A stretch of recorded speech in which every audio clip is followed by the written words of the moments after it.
Hi friends, welcome to KK logics and tricks. ఈరోజు మనం science కంటెంట్లో భాగంగా 10th క్లాస్ వరకు ఉన్నటువంటి అన్ని లింక్డ్ టాపిక్స్ని ఫ్రెండ్స్ మనం ఈ వీడియోలో చాలా వేగంగా లాజిక్గా ఈ వీడియోలో నేర్చుకుందాం ఫ్రెండ్స్. సో ఫస్ట్ మనం చూసినట్లయితే కాంతి అనేటటువంటి టాపిక్ ఫ్రెండ్స్ క్రింది తరగతుల్లో నుంచి కంటిన్యూషన్గా ఉంది కాబట్టి ఈ కాంతికి సంబంధించినటువంటి ఎక్కువ ఇన్ఫర్మేషన్ గతంలో చూసుకున్నట్లయితే ఎక్కువగా బిట్స్ ఫ్రెండ్స్ 9th క్లాస్ అదేవిధంగా 10th క్లాస్ నుంచి ఎక్కువగా బిట్స్ ఇచ్చాడు కాబట్టి ఇప్పుడు మనం ఈ కాంతికి సంబంధించి అన్ని బిట్స్ని 10th క్లాస్ వరకు చాలా ఒక సీక్వెన్స్గా లాజిక్గా మనం ఈ వీడియోలో నేర్చుకుందాం ఫ్రెండ్స్. సో కంటిన్యూషన్లో మనం టెక్స్ట్ బుక్ని నేను ఇక్కడ పీడిఎఫ్గా చేసి మీకు కంటిన్యూషన్లో చూపిస్తూ ఉన్నా ఫ్రెండ్స్. ఇది 10th క్లాస్. ఇక ఏపీనైనా టీఎస్ అయినా ఫ్రెండ్స్ 10th క్లాస్ అంటే ఈ సైన్స్కి సంబంధించి యాజ్ ఇట్ ఈజీగా ఉంటుంది కాబట్టి ప్రతి ఒక్కరికి కూడా ఈ వీడియో అనేది చాలా అవసరమే. ఇప్పుడు చూడండి, కాంతికి సంబంధించి గతంలో చూసుకున్నట్లయితే ఫ్రెండ్స్ చాలామంది డిఎస్సి ఆస్పిరెంట్స్ అయితే ఇట్లాంటి చిన్న చిన్న బిట్స్ దగ్గర కన్ఫ్యూజ్ కావడం జరిగింది. ఎక్కువగా 10th క్లాస్ మీద ఫోకస్ చేస్తూ ఉన్నాడు కాబట్టి మనం వీటిని మిస్ కావద్దు ఫ్రెండ్స్. చూడండి, ఇక్కడ కాంతి విక్షేపణం అన్నాడు, రెండోది కాంతి పరిక్షేపణం అన్నాడు. ఈ రెండింటికంటే ముందు ఫ్రెండ్స్ ఒకటి కాంతి వక్రీభవనం అనేటటువంటిది ఒకటి ఉంటుంది. అది నేను ఇక్కడ పీడిఎఫ్గా చేయలేదు, అది కూడా ఇక్కడ నేర్చుకోండి ఫ్రెండ్స్.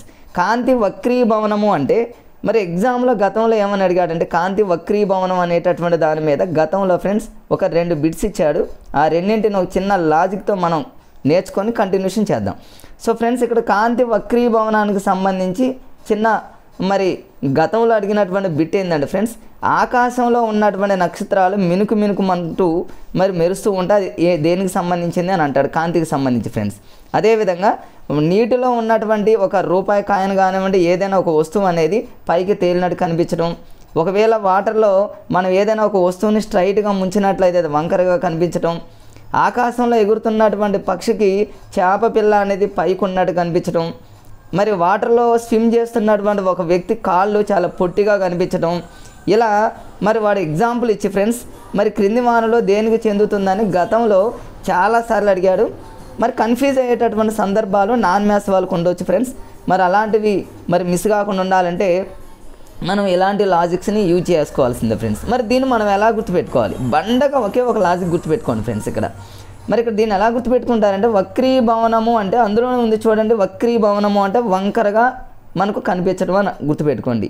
అంటే దాని పొజిషన్ అనేది డిఫరెంట్గా ఉంటుందని గుర్తుపెట్టుకోండి. కాంతి అనేది వంగి ప్రయాణిస్తుందని గుర్తుపెట్టుకోండి. జనరల్ డెఫినేషన్ అనేది మీరు జనరల్గా చదువుకుంటారు ఫ్రెండ్స్, నేను వాడి జోలికి వెళ్ళను. జస్ట్ ఒక లాజిక్ కోసం ఒక చిన్న పాయింట్ మీరు గుర్తుపెట్టుకోండి ఫ్రెండ్స్. వక్రీభవనము అంటే కాంతి వంగి ప్రయాణించటం, వక్రీభవనం అంటే వంకరగా తిరగటం. దీన్ని హాస్యంగా మీరు ఎలా గుర్తుపెట్టుకుంటారంటే మనకు కనిపించేటటువంటి దిశ అంటే దాని యొక్క షేప్ అనేది డిఫరెంట్గా కనిపించాలి ఫ్రెండ్స్. మనకి ఇచ్చినటువంటి ఎగ్జాంపుల్ ఏదైనా సరే దాని ఒరిజినల్ షేప్ కంటే డిఫరెంట్ షేప్ కనుక కనిపిస్తుందంటే మాత్రం పక్కాగా ఫ్రెండ్స్ వక్రీభవనం గుర్తుపెట్టుకోండి. ఫర్ ఎగ్జాంపుల్ చూడండి, వాటర్లో వేసినటువంటి కాయిన్ అనేది పైకి ఉన్నట్టు వాస్తవానికి వాటర్లో వేసిన రూపాయి కాయిన్ లోపల ఉంటుంది, మనకు పైన కనిపిస్తుందంటే అర్థం ఏంటి ఫ్రెండ్స్? అది డిఫరెంట్ షేప్లో మనకు కనపడుతుందని అర్థం. ఆకాశంలో వెళ్తున్నటువంటి పక్షికి వాటర్లో ఉన్న చేప పిల్ల జనరల్గా లోపల ఉంటే పైకి అంటే దానికి డిఫరెంట్ షేప్ కనిపిస్తే అది వక్రీభవనం అని గుర్తుపెట్టుకోండి ఫ్రెండ్స్. మనం ఇలా గుర్తుపెట్టుకుంటున్నామని గతంలో ఎగ్జామినర్ ఏం చేశాడంటే ఫ్రెండ్స్ తెలంగాణ రాష్ట్రంలో జరిగిన డిఎస్సి ఎగ్జామ్లో ఆకాశంలో ఉన్నటువంటి నక్షత్రాలు మినుకుమంటూ మెరుస్తున్నాయి అనేది ఇస్తే చాలామంది విక్షేపణం అనుకున్నారు, పరిక్షేపణం అనుకున్నారు. అవగాహన ఎంత అవగాహన ఉన్నప్పటికీ ఒక్కొక్కసారి మిస్టేక్ చేస్తాం కాబట్టి ఆ మిస్టేక్ పోవడానికి ఒక చిన్న లాజిక్ ఉంది ఫ్రెండ్స్. జనరల్గా చూడండి, కాంతి వక్రీభవనం అనేటటువంటి పదంలో భవనం అనేటటువంటి పదం గుర్తు పెట్టుకోండి ఫ్రెండ్స్. భవనం జనరల్గా చూడండి, భవనం అంటే ఏదైనా ఒక భవనం పైకెక్కి నైట్ పూట ఆకాశంలో ఉన్న నక్షత్రాలని చూస్తూ ఉన్నామనుకోండి, నక్షత్రాలు మినుకుంటూ మనకు కనిపిస్తాయని గుర్తుపెట్టుకోండి. జస్ట్ హాస్యంగా ఫ్రెండ్స్. రేపు ఎగ్జామ్లో ఆకాశంలో ఉన్న నక్షత్రాలు మినుకు అనగానే మనకు భవనం గుర్తుపెట్టుకుంటే వక్రీభవనం క్షణాలలో మనం ఆన్సర్ పెట్టేయటమే ఫ్రెండ్స్, అంతే. దానికి మళ్ళీ వక్రీభవనం అంటే కాంతి వంగి ప్రయాణం చేస్తుంది, ఇవన్నీ మనకు అవసరం లేదు ఫ్రెండ్స్. ఇట్లాంటి ఎగ్జాంపుల్ ఇస్తే ఉన్న షేప్ కంటే డిఫరెంట్ షేప్ కనుక వాడు ఎగ్జామ్లో ఇస్తే అది వక్రీభవనము అని గుర్తుపెట్టుకోండి. వంకరగా ఉంటుందని గుర్తుపెట్టుకోండి, దాని షేపు వేరే విధంగా ఉంటుందని గుర్తుపెట్టుకుంటే కాంతి వక్రీభవనానికి సంబంధించి ఫ్రెండ్స్ అది 10th క్లాస్లో క్లియర్గా ఉంది. అది పీడిఎఫ్ నేను తీయలేదు ఫ్రెండ్స్, దాన్ని మీరు గుర్తుపెట్టుకోండి, వీలుంటే దాన్ని టెక్స్ట్ బుక్లో అక్కడ అండర్లైన్ చేసుకోండి. నెక్స్ట్ వచ్చేసి ఫ్రెండ్స్ అదే 10th క్లాస్లో కాంతి విక్షేపణం ఉంటుంది, కాంతి పరిక్షేపణం ఉంటుంది. గతంలో ఈ రెండింటి మీద ఎక్కువసార్లు అడిగిన బిట్ ఏంటంటే ఫ్రెండ్స్ కాంతి పరిక్షేపణం. ఇది చాలా చాలా important friends, very very important అని గుర్తుపెట్టుకోండి. కాంతి విక్షేపణానికి సంబంధించి కాకుండా కాంతి పరిక్షేపణం మీద మోర్ దాన్ బిట్స్ అడిగాడు. టెక్స్ట్ బుక్లో ఉన్న బిట్స్నే మనం చూద్దాం ఫ్రెండ్స్, అదర్ బిట్స్ ఏమీ అవసరం లేదు. విక్షేపణం అంటే ఏందో చూద్దాం. మామూలుగా విక్షేపణం అంటే అందులోనే ఉంది ఫ్రెండ్స్, జనరల్గా మనం ఆలోచిస్తే విక్షేపణం అంటే విడిపోవటము అని అర్థం. మన టెక్స్ట్ బుక్లో కేవలం ఒకటి ఇచ్చాడు ఫ్రెండ్స్, విబ్జిఆర్ అనేటటువంటి పదం ఇచ్చాడు. కాంతి అనేది 7 రంగులుగా, అంటే విబ్జిఆర్ అనేది మనకు తెలుసు ఫ్రెండ్స్, అది మన అందరికీ తెలిసినటువంటి పదమే కాబట్టి విబ్జిఆర్గా 7 రంగులుగా విడిపోవడాన్ని మనం విక్షేపణము అనేటటువంటి దాన్ని మీరు హాస్యంగా గుర్తుపెట్టుకుంటే, సో అది టెక్స్ట్ బుక్లో క్లియర్గా ఉంది ఫ్రెండ్స్. కాంతి అనేది మరి 7 రంగులుగా అంటే విబ్జిఆర్గా, మరి ఇంద్రధనుసు అనేటటువంటిది 7 రంగులుగా విడిపోవడాన్ని, 7 రంగులుగా మనకి విడిపోయి కనిపించడాన్ని, మరి అది దేని క్రిందకు వస్తుందంటే విక్షేపణం కిందకు వస్తుంది. అది పెద్ద కన్ఫ్యూజ్ ఏం కాదు. విడిపోతుంది అనే పదం, విడివిడిగా కనిపిస్తుంది అనే పదం క్లియర్గా ఉంటుంది కాబట్టి ఫ్రెండ్స్ మనకు అది విక్షేపణం అంట. టెక్స్ట్ బుక్లో అది ఒక్కటి ఉంది, అది ఈజీగా క్యాచ్ చేస్తాం. బట్ ఎగ్జామ్లో పరిక్షేపణం అనేటటువంటి పదం చాలాసార్లు అడిగాడు. మరి పరిక్షేపణానికి సంబంధించి మీరు లాజిక్ ఎలా గుర్తుపెట్టుకుంటారంటే జనరల్గా చూడండి, అందులోనే ఉంది చూడండి ఫ్రెండ్స్, నేను అక్కడ అండర్లైన్ చేశాను, రౌండ్ చేశాను. పరిక్షేపణంలో మధ్యలో ఉన్న 3 లెటర్స్ని తీసుకుంటే పరీక్ష అనేటటువంటి పదాన్ని గుర్తుపెట్టుకోండి. అంతే ఫ్రెండ్స్, ఎన్ని ఎగ్జాంపుల్స్ ఇచ్చినా కూడా మీరు ఈ పరీక్షతో లింక్ చేసి గుర్తుపెట్టుకోవచ్చు. వాడు ఎగ్జామ్లో గతంలో ఎలాంటి బిట్స్ అడిగాడు అంటే ఫ్రెండ్స్ మనకు మరి ఆకాశంలో ఉన్నటువంటి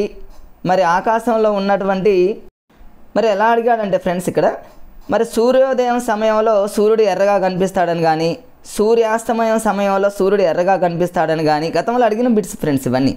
లేదా మిట్ట మధ్యాహ్నం సమయంలో సూర్యుడు తెల్లగా కనిపిస్తాడనేటటువంటి పదాలు ఇస్తే మాత్రం 100% మీరు పరిక్షేపణను గుర్తుపెట్టుకోండి. దీన్ని ఎలా గుర్తుపెట్టుకుంటారంటే ఫ్రెండ్స్ మీరు జనరల్గా హాస్యంగా గుర్తుపెట్టుకోండి. మీరు ఎప్పుడైనా ఎగ్జామ్కి వెళ్ళే టైంలో, ఇప్పుడంటే మనకు వాచెస్ ఉన్నాయి, మొబైల్స్ ఉన్నాయి కాబట్టి టైం చూసేవాళ్ళం. గతంలో ఎగ్జామ్ రాయడానికి పోయేవాళ్ళు చాలామంది ఏం చేసేవాళ్ళంటే వాచెస్ లేని వాళ్ళు మరి పైన ఉన్నటువంటి సూర్యుని గమనించుకుంటూ పోయేవాళ్ళు. అంటే హాస్యంగా గుర్తుపెట్టుకోవడానికి ఫ్రెండ్స్ ఈ టెక్నిక్ అనేది. మీరు ఎగ్జామ్కి వెళ్ళే టైంలో ఆకాశంకి వెళ్ళి ఒకసారి కనుక పైకి చూసినట్లయితే సూర్యుడు ఎర్రగా కనిపిస్తాడు, అంటే మన టెన్షన్తో, అంటే మార్నింగ్ టైంలో కానివ్వండి, ఈవినింగ్ టైంలో కానివ్వండి అన్నట్టు మీరు గుర్తుపెట్టుకుంటే పరిక్షేపణం అనే పదం ఈజీగా గుర్తొస్తుంది ఫ్రెండ్స్. అంటే సూర్యోదయం కానీ సూర్యాస్తమయ సమయంలో కానీ ఎర్రగా, మిట్ట మధ్యాహ్నం తెల్లగా కనిపిస్తున్నాడు అంటే మీరు పరీక్షకు వెళ్తున్న సమయంలో సూర్యుడు ఆ విధంగా కనిపిస్తున్నాడని ఒక హాస్యంగా గుర్తుపెట్టుకుంటే ఫ్రెండ్స్ కాంతి పరిక్షేపణం అనేది ఈజీగా గుర్తుంటుంది. పరిక్షేపణం అనగానే మీరు పరీక్ష అని గుర్తుపెట్టుకోండి. పరీక్షకి వెళ్ళే సమయంలో సూర్యుడికి వెళ్ళి చూస్తామని గుర్తుపెట్టుకుంటే ఏ బిట్ ఇచ్చినా కూడా మీరు క్షణాలలో మీరు ఆన్సర్ పెట్టేయచ్చు ఫ్రెండ్స్. ఈ విక్షేపణం అనేది ఇంద్రధనుసు, మరి రెయిన్బో, అవన్నీ మీకు విబ్జిఆర్ గుర్తుంటుంది, పెద్ద కష్టమేం కాదు ఫ్రెండ్స్. ఇదే 10th క్లాస్లో కంటిన్యూషన్లో మనం చూసినట్లయితే ఫ్రెండ్స్ మరి ఎగ్జామినర్ ఎక్కడ ఎక్కువగా ఫోకస్ చేస్తాడు, ఎక్కడ కష్టంగా ఉంటుందో ఆ ఏరియాని నేను టచ్ చేసుకుంటూ చాలా వేగంగా వెళ్తాను ఫ్రెండ్స్. ఎందుకంటే మరి 10th క్లాస్ వరకు ఉన్నటువంటి అన్ని లింక్డ్ టాపిక్స్ని ఇదే వీడియోలో కంటిన్యూషన్ చేస్తాను. కొంచెం చూడండి ఫ్రెండ్స్. చూడండి, కాంతి విక్షేపణం ఆల్రెడీ నేను చెప్పా ఫ్రెండ్స్. ఒక ఎగ్జాంపుల్ ఇచ్చాడు 10th క్లాస్లో. విక్షేపణం అంటే విడిపోవటం, విబ్జిఆర్గా విడిపోవటం, కాంతి అనేటటువంటిది ఒకటి ఇచ్చాడు. అది పెద్ద కష్టమేం కాదు, ఈజీగా గుర్తుపెట్టుకుంటా. అది ఈజీగానే గుర్తుపెట్టుకుంటాం ఫ్రెండ్స్. నెక్స్ట్ కంటిన్యూషన్లో ఇదే 10th క్లాస్లో చూడండి ఫ్రెండ్స్. మరి అది విమానంలో ప్రయాణించే ఏదైనా సరే ఇంద్రధనస్సు 7 భాగాలుగా విబ్జిఆర్గా విడిపోతుంది అనే పదం ఇస్తే మాత్రం మీరు విక్షేపణం అని గుర్తుపెట్టుకోండి ఫ్రెండ్స్. ఇంకా అదొక్కటే ఒక బిట్టు బండగా గుర్తుపెట్టుకోండి. తర్వాత నెక్స్ట్ కంటిన్యూషన్లో చూడండి ఫ్రెండ్స్. ఇవన్నీ 10th క్లాస్లో జనరల్ పాయింట్స్. ఇవి జనరల్ పాయింట్స్ని మీరు చదువుకుంటారు. కన్ఫ్యూజ్గా ఉన్నటువంటి పాయింట్స్ని మనం గుర్తుపెట్టుకోవడానికి ట్రై చేద్దాం. చూడండి ఫ్రెండ్స్, ఇక్కడ నెక్స్ట్ ఇక్కడ చూడండి ఫ్రెండ్స్. సూర్యోదయం సూర్యాస్తమయ సమయంలో కాంతి ఇక్కడ ఇచ్చాడు 10th క్లాస్లో క్లియర్గా. సూర్యోదయం సమయం కానివ్వండి, సూర్యాస్తమయ సమయంలో కానివ్వండి సూర్యుడు ఎర్రగా కనిపిస్తాడు. ఇవన్నీ టెక్స్ట్ బుక్లో క్లియర్గా ఉన్నాయి. ఈ 3 పాయింట్స్. మిట్ట మధ్యాహ్న సమయంలో సూర్యుడు తెల్లగా కనిపిస్తాడు. ఈ 3 ఎగ్జాంపుల్స్ అనేవి క్లియర్గా 10th క్లాస్లో ఉన్నాయి ఫ్రెండ్స్. ఈ 3 కూడా దేని కిందకు వస్తాయి అంటే కాంతి పరిక్షేపణం, అంటే పరీక్ష అని గుర్తుపెట్టుకుంటే ఎగ్జామ్కి వెళ్ళే టైంలో, పరీక్షకు వెళ్ళే టైంలో సూర్యుడికి వెళ్ళి ఏదో పైకి చూస్తాము అనేటటువంటి ఒక హాస్యంగా గుర్తుపెట్టుకుంటే పరిక్షేపణం గుర్తొస్తుంది ఫ్రెండ్స్. అవన్నీ నేను ఇక్కడ రాసాను, వీలుంటే దీన్ని మరొకసారి చూడండి. తర్వాత నెక్స్ట్ వచ్చేసి ఫ్రెండ్స్ లైజోజోములు. ఇక్కడ చూడండి, ఇది 9th క్లాస్లో ఉన్నటువంటి బయాలజీకి సంబంధించి. ఇక అన్ని లింక్డ్ టాపిక్స్ ఫ్రెండ్స్. లైజోజోములు అనగానే ఇవన్నీ కూడా కణానికి సంబంధించినటువంటి లింక్డ్ టాపిక్స్. 8th క్లాస్లో కణం గురించి చాలా స్పష్టంగా ఉంది. ఇదే కణం 9th క్లాస్లో చాలా ఎక్స్ట్రాడినరీగా ఉంది. ఎగ్జామినర్ కూడా 9th క్లాస్ మీదనే ఎక్కువ ఫోకస్ చేస్తాను ఫ్రెండ్స్. ఎస్జిటి వాళ్ళు ముఖ్యంగా మరి లింక్డ్ టాపిక్స్ని ఖచ్చితంగా చదవాల్సిందే ఫ్రెండ్స్. ఎందుకంటే 8th వరకు ఇచ్చినా కూడా సిలబస్లో క్లియర్గా మెన్షన్ చేసిండు లింక్డ్ టాపిక్స్ 10th క్లాస్ వరకు ఉన్నటువంటి అన్ని లింక్డ్ టాపిక్స్ని చదవాలి అని. ఎగ్జామినర్ కూడా మనల్ని అందరినీ ఎక్కువగా వడిపోయాలి కాబట్టి 9th 10th మీదనే ఫోకస్ చేస్తారు కాబట్టి మీరు మరి వాటిని నెగ్లెక్ట్ చేయకుండా ఫ్రెండ్స్ కేవలం లింక్డ్ చాప్టర్స్ మాత్రం చదవండి. ఇప్పుడు చూడండి, కణానికి సంబంధించిన లైజోజోములు ఉంది. ఈ లైజోజోములు ఒకటి, రైబోసోములు ఒకటి, ఇవి రెండు కన్ఫ్యూజ్ అవుతూ ఉంటారు నాన్ మ్యాథ్స్ వాళ్ళు. దీన్ని ఎలా గుర్తుపెట్టుకోవాలి? లైజోజోములు అంటే మీకు చిన్న హాస్యంగా గుర్తుపెట్టుకోండి ఫ్రెండ్స్, లైఫ్ బాయ్ సోప్ అని గుర్తుపెట్టుకోండి.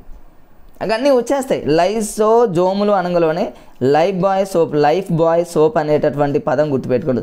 సో అంటేనేమో సోప్ అని గుర్తుపెట్టుకోండి. జనరల్గా చూడండి, లైఫ్ బాయ్ సోప్ని అనుకుందాం ఫ్రెండ్స్, మనం కనుక వాడుకున్నాం అనుకోండి, అవి ఏం చేస్తాయంటే మరి ఆ సోప్లో ఉన్నటువంటి మరి యాంటీబయాటిక్స్ అనేవి వినాశకరమైనటువంటి జీవుల్ని చంపేస్తాయని గుర్తుపెట్టుకోండి. మనం ఆ సోప్ను వాడటం వల్ల మరి ఆ క్రిములన్నింటిని కూడా చంపుతాయి. కాబట్టి వాడు ఎగ్జామ్లో క్లియర్గా ఏమని ఇస్తాడంటే చూడండి, ఇక్కడ క్లియర్గా ఇస్తాడు ఫ్రెండ్స్. ఇక్కడ ఏమని ఇస్తాడు? వినాశకర ఎంజైములు ఉంటాయి అనేటటువంటి పదాన్ని క్లియర్గా ఇస్తాడు. తర్వాత ఇంకా ఎక్కువసార్లు అడిగిన బిట్ ఏంటంటే లైసోజోమ్స్ అనేవి, వీటిని ఏమంటారంటే స్వయం విచ్చిత్తి సంచులు, లేదా ఇంగ్లీష్లో ఏమన్నాడంటే చాలాసార్లు suicide bags of the cell అని గతంలో చాలాసార్లు అడిగాడు ఫ్రెండ్స్. ఈ పాయింట్ మీద ఎగ్జామినర్ ఫోకస్ చేసేటటువంటి ఛాన్స్ ఉంది ఫ్రెండ్స్. ఇది ఎందుకంటే ఎస్జిటి వాళ్ళు దీన్ని దృష్టి పెట్టుకోండి, నాన్ మ్యాథ్స్ వాళ్ళు. మరి లైఫ్ బాయ్ సోప్ అనగానే బాక్స్లో ఉంటుందిగా ఫ్రెండ్స్. ఆ బాక్స్ని, ఆ సోప్ తీసేటప్పుడు బాక్స్ని ఏం చేస్తాం? ఓపెన్ చేస్తాం. దాని ఒక బ్యాగ్ అనుకున్నట్లయితే బ్యాగ్స్ అనే పదం ఉంటుంది. ఈ బ్యాగ్ అంటే లైఫ్ బాయ్ సోప్ యొక్క బాక్స్ అని గుర్తుపెట్టుకోండి.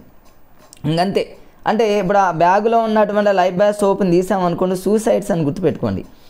అంటే స్వయం విచ్చిత సంచులు అంటే స్వయంగా ఆ బ్యాగులో ఉన్నటువంటి సోప్ అనేది బయటకు వస్తుందని గుర్తుపెట్టుకోండి. అంతే. ఆ డబ్బా, ఆ బాక్స్లో ఉన్నటువంటి లైఫ్ బాయ్ సోప్ అని గుర్తుపెట్టుకుంటే మీరు వెంటనే లైసోజోమ్స్ అంటే లైఫ్ బాయ్ సోప్ అని గుర్తొస్తుంది.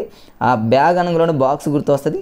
సూసైడ్ ఆఫ్ ది సెల్ అనేటటువంటిది ఇజ సంచి అనేటటువంటి తెలుగు పదం ఇచ్చినా కూడా దాన్ని లైఫ్ బాయ్ సోప్ యొక్క బాక్స్ లాగా మీరు ఊహించుకున్నట్లయితే కన్ఫ్యూజ్ అనేది ఉండదు ఫ్రెండ్స్. ఇక బయాలజీ వాళ్ళంటే వాళ్ళు దీని మీద ఎన్నో రకాలైనటువంటి ప్రయోగాలు చేస్తారు కాబట్టి లైసోజోమ్ అనగానే suicide bags of the cell అంటారు, స్వయం విచ్చిత సంచులు అంటారు. ఓకే.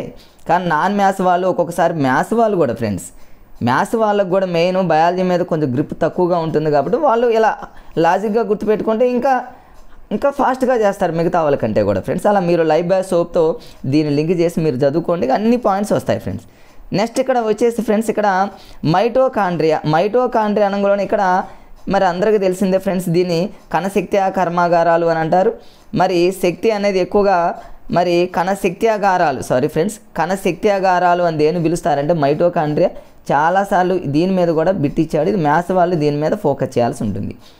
దీన్ని కూడా ఈజీగా గుర్తుపెట్టుకోవచ్చు ఫ్రెండ్స్. మైటోకాండ్రియా దీన్ని ఎలా గుర్తుపెట్టుకుంటారంటే మైటోకాండ్రియా అనగానే మీరు ఇంగ్లీష్లో మై అనేటటువంటి పదంతో మీరు గుర్తుపెట్టుకోండి ఫ్రెండ్స్. మై అనేటటువంటి పదాన్ని మీరు గుర్తుపెట్టుకుంటే అన్నీ లింక్ చేసుకోవచ్చు ఫ్రెండ్స్. మై అంటే నా యొక్క అని అర్థం. మైటోకాండ్రియా అనే దాన్ని పక్కన పెడితే కొంచెంసేపు మై అంటే నా యొక్క శక్తిగారాలు, నాకున్న శక్తి సామర్థ్యాలతో నేను డిఎస్సి చదువుకుంటున్నా సంథింగ్ మీరు ఏదైనా శక్తితో గుర్తుపెట్టుకోండి. మై అనే పదం అనగానే మీరు మరి కణశక్త్య అంటే శక్తి అనేటటువంటి పదాన్ని గుర్తుపెట్టుకుంటే చూడండి ఫ్రెండ్స్, ఇక్కడ మీకు ఆన్సర్ వచ్చేసినట్టేగా. ఇక చూడండి, మరి ఈజీగా వాడు ఎగ్జామ్లో ఏమంటాడు? కణశక్త్యాగారాలు లేదా power house of the cell. Power అంటే ఏంది? నా యొక్క పవర్, మై పవర్ అని అంటాం. మై శక్తి అంటే మీరు ఇట్లా మై అనే పదంతో లింక్ చేసుకుంటే ఇట్లా పెద్ద కష్టం అనేది ఏముండదు ఫ్రెండ్స్. మ్యాథ్స్ వాళ్ళు కూడా ఈజీగా గుర్తుపెట్టుకోవచ్చు.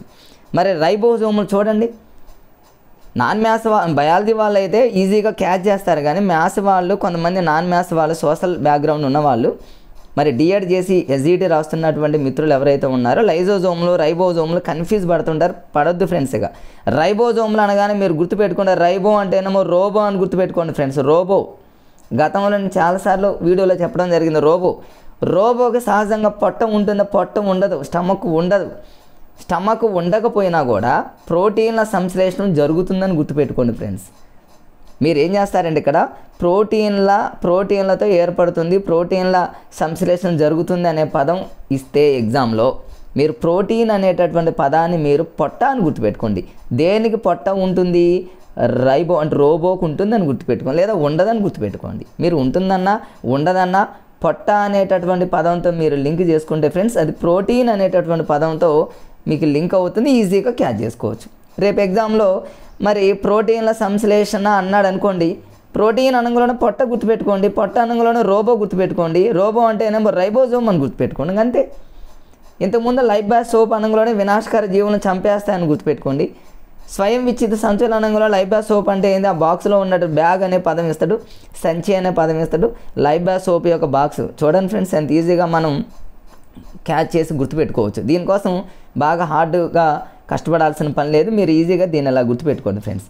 నెక్స్ట్ వచ్చేసి ఇక్కడ కంటిన్యూషన్లో చూద్దాం ఫ్రెండ్స్. ఇక్కడ మరి తెల్ల రక్త కణాలు ఇవన్నీ మీ అందరికీ తెలుసు, ఎర్ర రక్త కణాలు, తెల్ల రక్త కణాలు ఇవన్నీ తెలుసు. బట్ ఇక్కడ మళ్ళీ చిన్న టాపిక్ అనుకుంటాం కానీ చాలామందిని కన్ఫ్యూజ్ చేస్తూ ఉంటుంది. ఒక్కోసారి చదివేటప్పుడు హెడ్ఏక్ కూడా కలిగించేటటువంటి టాపిక్స్ ఇవి ఇలా చదివితేనే మీ బ్రెయిన్ అనేది చాలా ఈజీగా ఇంకా చదవాలనిపిస్తుంది తప్ప బయాలజీ లాగా మీరు ఆ మ్యాటర్ ఆ పదాలలాగా చదువుకుంటే ఫ్రెండ్స్ మీ బ్రెయిన్ మరి మీ మాట విందు. మీరు అలా చదవద్దు ఫ్రెండ్స్, ఇలా ట్రిక్స్ని యూజ్ చేసుకోండి. నేను చెప్పే ట్రిక్స్ కాకపోయినా వేరే ఇంకేదన్నా మీకు వీడియో చూస్తున్నప్పుడు గుర్తొచ్చినా అదేనా ఫాలో అవ్వండి. మరి న్యూట్రోఫిల్స్ ఒకటి, బేసోఫిల్స్ ఒకటి, యూసినోఫిల్స్ ఒకటి. మరి న్యూట్రోఫిల్స్ మీద మరి టెక్స్ట్ బుక్లో క్లియర్గా ఇచ్చిండు. ఈ న్యూట్రోఫిల్స్కి సంబంధించి మీరు మరి ఎలా గుర్తుపెట్టుకోవాలంటే ఈ ఏరియా మీద గతంలో బిట్స్ ఇచ్చాడు ఫ్రెండ్స్. న్యూట్రోఫిల్స్ అనగానే మీరు ఎలా గుర్తుపెట్టుకుంటారంటే నైట్ అని గుర్తుపెట్టుకోండి ఫ్రెండ్స్. అంటే నైట్ అంటే ఇక్కడ నైట్ ఎవరు సహజంగా మనల్ని సేవ్ చేస్తారంటే గురకాలు కానివ్వండి, పోలీస్ డిపార్ట్మెంట్ వాళ్ళు కానివ్వండి, వాళ్ళేగా ఫ్రెండ్స్. న్యూట్రోఫిల్ అనగా నైట్ మనల్ని సేవ్ చేసేవాళ్ళు, నైట్ మ్యాన్లు, నైట్ వాచ్మ్యాన్లు, నైట్ పోలీసు కాబట్టి చూడండి ఇక్కడ ఇచ్చిండు మైక్రోస్కోపిక్ పోలీస్ మ్యాన్ అని దేని పిలుస్తారు? నైట్. న్యూట్రోఫిల్ అయిపోయింది. వాళ్ళనే మన సూక్ష్మ రక్షక భటులు ఎవరిని అంటారు? సూక్ష్మ రక్షక భటులు అనేవాళ్ళు నైటేగా మనల్ని కాపాడేది. అంతే ఫ్రెండ్స్గా మీరు బిట్టు మిస్ అవుతుందా? నో, మిస్ అయ్యేటటువంటి అవకాశం ఉండదు ఫ్రెండ్స్. నెక్స్ట్ వచ్చేసి ఇక్కడ లింపోసైడ్స్. ఈ లింపోసైడ్స్ మీద కూడా గతంలో చాలాసార్లు బిట్లు అడిగాడు ఫ్రెండ్స్. లింపోసైడ్స్ని మీరు ఎలా గుర్తుపెట్టుకుంటారంటే ల్యాంప్ అని గుర్తుపెట్టుకోండి ఫ్రెండ్స్. ల్యాంప్ అంటే ద్వీపం అని గుర్తుపెట్టుకోండి. ద్వీపం అని గుర్తుపెట్టుకోండి. దీపం చూడండి, సహజంగా దీపాన్ని దేనికి ఉపయోగిస్తాం? బాహ్య పదార్థాలను ఎదుర్కొనేటటువంటి ప్రతిరక్షకాలను తయారు చేస్తాయి ఇవి. అంటే ఇప్పుడు దీపం అనగానో ల్యాంప్ అంటే ఏంది? ఒక టార్చ్ లైట్ కావచ్చు, ఇంకేదైనా కావచ్చు ఫ్రెండ్స్. టార్చ్ లైట్ వేసాము, టార్చ్ లైట్ వేసినప్పుడు ఏమవుతుంది? మరి ఆ టార్చ్ లైట్లో ఉన్నటువంటి ఆ కాంతి అనేది ప్రతిరక్షకాలను తయారు చేస్తుంది బాహ్య పదార్థాలను ఎదుర్కోవడానికి, అంటే మనకు క్లియర్గా కనిపించడానికి అన్నట్టు. మీరు ఒక లాజిక్గా మీరు ల్యాంప్తో లింక్ చేసుకుంటే మీరు ఈజీగా దాన్ని క్యాచ్ చేయొచ్చు ఫ్రెండ్స్. మరి గతంలో మోనోసైడ్స్ మీద కూడా బిట్స్ అడిగాడు. చూడండి ఎంత కన్ఫ్యూజ్గా ఉన్నాయో. మోనోసైడ్స్ అంటే అందులోనే ఉంది ఫ్రెండ్స్. మోనోసైడ్స్ అంటే మోనో అంటే మ్యాన్ అని గుర్తుపెట్టుకోండి. మ్యానే కదా. మనకు స్కావెంజర్ అంటే ఎవరు? సహజంగా మ్యాన్. పారిశుద్ధ్య కార్మికులు అంటే ఎవరు? మ్యాన్. ఇందాక పోలీసు సూక్ష్మ రక్షక భటులు అంటేనేమో ఫ్రెండ్స్ నైట్ ఉండేటటువంటి వాళ్ళు. మరి పగలు ఇది మోనో అంటే మ్యాన్ అంటే ఎవరు? స్కావెంజర్స్, వర్క్ చేసేటటువంటి వాళ్ళు. ఆ మ్యానే పారిశుద్ధ్య కార్మికులు అని గుర్తుపెట్టుకోండి. పారిశుద్ధ్య కార్మికులు అంటే మనుషులు కాకపోతే జంతువులు ఉంటారు ఫ్రెండ్స్, ఉండరు కదా. మీరు హాస్యంగా అలా గుర్తుపెట్టుకోండి. పారిశుద్ధ్య కార్మికులు అనగానే మీరు మనిషి, మ్యాన్ అంతే. క్షణాలలో 4 ఆప్షన్లో ఓ 3 మీరు ఎలిమినేషన్ చేస్తారు, 4వ ఫటాఫట్ పెట్టేస్తారు ఫ్రెండ్స్. మీరు వీడియోలో చూస్తున్నప్పుడు టైం తీసుకుంటుంది కానీ ఒకసారి వీడియో చూసి మీరు ప్రీవియస్ బిట్లను ప్రాక్టీస్ చేస్తుంటే సెకండ్లలో పోలీస్ అనగానే నైట్ గుర్తొస్తుంది. సూక్ష్మ రక్షక భటులు అవి తయారు చేయడం అంటేనేమో ల్యాంప్ గుర్తొస్తుంది. బ్యాగ్ కానీ సంచి కానీ వస్తే సోప్ అనేది గుర్తొస్తుంది, లైబా సోపు. ప్రోటీన్లు అనగా పొట్ట అనగానే రోబో గుర్తొస్తుంది, రైబోజోమ్లు. స్కావెంజర్స్ పారిశుద్ధ్య కార్మికులు అంటే మనిషి కాబట్టి మోనో గుర్తొస్తుంది. ఎంత ఫ్రెండ్స్ చాలా సెకండ్లలో మీరు గుర్తుపెట్టుకోవచ్చు. ఇలా మీరు ఈజీగా చదువుకుంటే చాలా ఈజీగా మీరు గుర్తుపెట్టుకోవచ్చు. ఇక నేలలో ఉన్నటువంటి పోషకాలు గతంలో మరి ఈ టాపిక్ అనేది మరి క్రింది తరగతుల నుంచి కంటిన్యూషన్లో ఉంది కాబట్టి ఇది లింక్డ్ టాపిక్ కాబట్టి ఫ్రెండ్స్ ఇది ఏపీ తెలంగాణ ఈ 2 డిఎస్సీల్లో ఇవన్నీ ఉన్నాయి కాబట్టి ఫ్రెండ్స్ చాలా జాగ్రత్తగా వీటిని మీరు వీలుంటే రాసుకోవడము, స్క్రీన్ షాట్ తీయటం ఏదో ఒకటి ప్రయత్నం చేయండి ఫ్రెండ్స్. చూద్దాం మరి ఈ పోషకాలకు సంబంధించి ఫ్రెండ్స్ కొన్ని ఉన్నాయి. జనరల్గా మనందరికీ తెలుసు నత్రజని, భాస్వరం, ఒకటి పొటాషియం. ఈ మూడింటిని గతంలో నేను కమ్యూనిటీలో కూడా పెట్టా ఫ్రెండ్స్. మరి క్లియర్గా కమ్యూనిటీలో ఒక పేపర్ మీద రాసి పెట్టాను, మళ్ళీ వచ్చిందో ఒకసారి చూద్దాం. నత్రజని యొక్క యూజ్ ఏంది? జనరల్గా నత్రజనిని మనం ఏం రాస్తామంటే ఫ్రెండ్స్, నేను ఇక్కడ ఆల్రెడీ రాశాను చూడండి. నత్రజనిలో నా అనేటటువంటి పదాన్ని ఇక్కడ ఒక ఆశంగా రాశాను. నా అనే పదాన్ని ఇలా రాసి మొత్తం ఏం చేశానంటే ఒక ఆకుల్లాగా ఇలా పెట్టాను. అంటే కొత్త ఆకులు ఏర్పడటం, పుష్పాలు అంటే వేగంగా వస్తాయి. చూడండి వేగం, చూడండి నేను నా అనే పదాన్ని ఇలా పైకని ఆకులు వేగంగా పెరుగుతున్నాయి అనేటటువంటిది మీకు ఈజీగా గుర్తొస్తుంది ఫ్రెండ్స్. రేపు ఎగ్జామ్లో మరి క్రొత్తగా ఆకులు, పుష్పాలు వేగంగా వస్తున్నాయి అనగానే నా అనగానే ఇట్లా ఆకులు ఆ బొమ్మ గుర్తొస్తే ఫ్రెండ్స్ మీకు అయిపోతుంది. నెక్స్ట్ భాస్వరం యొక్క యూజ్ ఏంది? భాస్వరం అన్నా ఫాస్ఫరస్ అన్నా రెండిట్లో కూడా చూడండి ఫ్రెండ్స్. బా అన్నా కూడా ఇలా వస్తుంది, ఫాస్ఫరస్లో ఫా అన్నా కూడా కింద ఒక ఒత్తులాగా వస్తుంది. దీన్ని మనం వేర్లులాగా ఇలా వేసుకున్నామంటే వేళ్ళు అనేవి భూమిలోకి చొచ్చుకుని పోతాయని అంటాడు వీళ్ళు. చూడండి వేళ్ళు నేలలోనికి చొచ్చుకుపోవడానికి అనంగానే మీకు ఇట్లా ఇది గుర్తొస్తాయి ఫ్రెండ్స్. భాస్వరం లేదా ఫాస్ఫరస్ గుర్తొస్తుంది, ఫటాఫట్ మనం ఆన్సర్ పెట్టేయచ్చు. ఇక పొటాషియం అంటేనేమో మనకు దీపావళి పండగ రోజున పటాషు అంటే మనం పటాసును కాలుస్తూ ఉంటాం కాబట్టి దేనికి అంటే క్రిమి కీటకాల నుండి రోగ నిరోధక శక్తి అనేది మనకు అందులోనే ఉంది ఫ్రెండ్స్. ఈజీగా మనం క్యాచ్ చేయొచ్చు. వాటి మీద గతంలో అడిగాడు ఫ్రెండ్స్, వాటిని గుర్తుపెట్టుకోండి. ఇంకా నెక్స్ట్ వచ్చేటటువంటి ఈ టాపిక్ ఫ్రెండ్స్ కస్కుట. ఇక ఈ సంవత్సరం కన్ఫామ్గా ఏపీ కానివ్వండి, తెలంగాణలో కానివ్వండి కన్ఫామ్గా దీని మీద బిట్ రావడానికి అవకాశం ఉంది. గతంలో చాలాసార్లు అడిగాడు. కస్కుట అనేటటువంటి టాపిక్ క్రింది తరగతిలో కూడా ఉంది, మీరు అబ్జర్వ్ చేయండి ఫ్రెండ్స్, బయాలజీలో ఉంటుంది. ఈ కస్కుటాకి మరొక పేరు ఏంటంటే బంగారు తీగ అనేటటువంటి పదాన్ని క్లియర్గా ఉంది ఫ్రెండ్స్. బంగారు తీగ అన్న, కస్కుట అన్న. మరి ఇదే 10th క్లాస్లో దీనికి మరొక పేరు కూడా మెన్షన్ చేయడం జరిగింది. డాడర్ అనే పదం కూడా గుర్తుపెట్టుకున్న డాడర్. మరి ఈ మూడింటిని ఎలా గుర్తుపెట్టుకోవాలి? కస్కుట అన్న, బంగారు తీగ అన్న, డాడర్ అన్న ఎలా గుర్తుపెట్టుకుంటారంటే మీకు గతంలో కూడా చెప్పడం జరిగింది వీడియోలో ఫ్రెండ్స్. కస్కుట అంటే మీరు కస్సు బుస్సు అని గుర్తుపెట్టుకోండి. బంగారం దగ్గర సహజంగా ఆడవాళ్ళు ఏం చేస్తారంటే వాళ్ళ డాడీ దగ్గర కస్సు బుస్సు అంటూ ఉంటారు. డాడీ నాకు బంగారంతో అది కొనిపెట్టి ఇది కొనిపెట్టి అని అంటూ ఉంటారు కాబట్టి అలా గుర్తుపెట్టుకోండి. డాడీ అంటే డాడర్ అనే పదం గుర్తొస్తుంది, కస్సు బుస్సు అంటేనేమో కస్కుట గుర్తొస్తుంది, బంగారం కోసం బంగారు తీగ. ఈ మూడింటితో పాటు మరి చూసుకోవాలి ఉంటాయిగా ఫ్రెండ్స్. ఈ కస్కుట ఏం చేస్తుందంటే పరాన్నజీవి మీద మరి వాటి చూసుకాలతో ఏం చేస్తుంది, దానికి కావాల్సింది కూడా పైకి గుంజుకుంటుంది కదా చూసుకాలు. ఆ చూసుకాలకి తెలుగులో అనుకున్న ఫ్రెండ్స్ ఇంగ్లీష్లో అంటాడు. దాన్ని ఏమంటారంటే హాస్టోరియా అనేటటువంటి పదాన్ని మెన్షన్ చేశాడు. బయాలజీ వాళ్ళకి ఇది okay noted, but maths non maths వాళ్ళకి ఇది కష్టం కాబట్టి హాస్టోరియా అని ఎలా గుర్తుపెట్టుకుంటారంటే ఇది ఒక స్టోరీ లాగా గుర్తుపెట్టుకోండి ఫ్రెండ్స్. ఇది ఒక స్టోరీ. ఏం స్టోరీ? డాడీకి బంగారానికి కస్సు బుస్సు అనేటప్పుడు స్టోరీ. డాడీ దగ్గర ఆడవాళ్ళు ఏం చేస్తారంటే కస్సు బుస్సు అంటూ ఉంటారు బంగారం కోసం. ఇది ఒక స్టోరీ అంటే హాస్టోరియా. మీరు ఇట్లా ఏదో ఎగ్జామ్లో కనీసం ఎగ్జామ్ వరకు గుర్తుండేటట్టే అని లాజిక్స్ని గుర్తుపెట్టుకుంటే నాకు తెలిసి ఇట్లాంటి లాజిక్స్ అనేవి ఇక లైఫ్లో మనం మర్చిపోం. కస్సు బుస్సు అంటే కస్కుట, బంగారం కోసం, డాడర్ అంటే డాడీ, హాస్టోరియా స్టోరీ. దీన్ని మనం మర్చిపోయేటటువంటి సందర్భాలు ఉండవు. 10th క్లాస్లో క్లియర్గా ఉంది ఫ్రెండ్స్. మీరు దీన్ని మిస్ కాకుండా చూసుకోండి. 10th క్లాస్లో ఉంది మరి దీన్ని. నెక్స్ట్ అదేవిధంగా జీర్ణ వ్యవస్థలు. ఇంక ఎస్జిటి వాళ్ళకి, స్కూల్ అసిస్టెంట్ వాళ్ళకి వ్యవస్థల మీద 100% బిట్స్ రావాల్సిందే. మరి జీర్ణ వ్యవస్థల మీద 10th క్లాస్లో ప్రైమరీ సెక్షన్లో ఉంది కాబట్టి మరి దీని మీద గతంలో బిట్స్ అడిగాడు ఫ్రెండ్స్.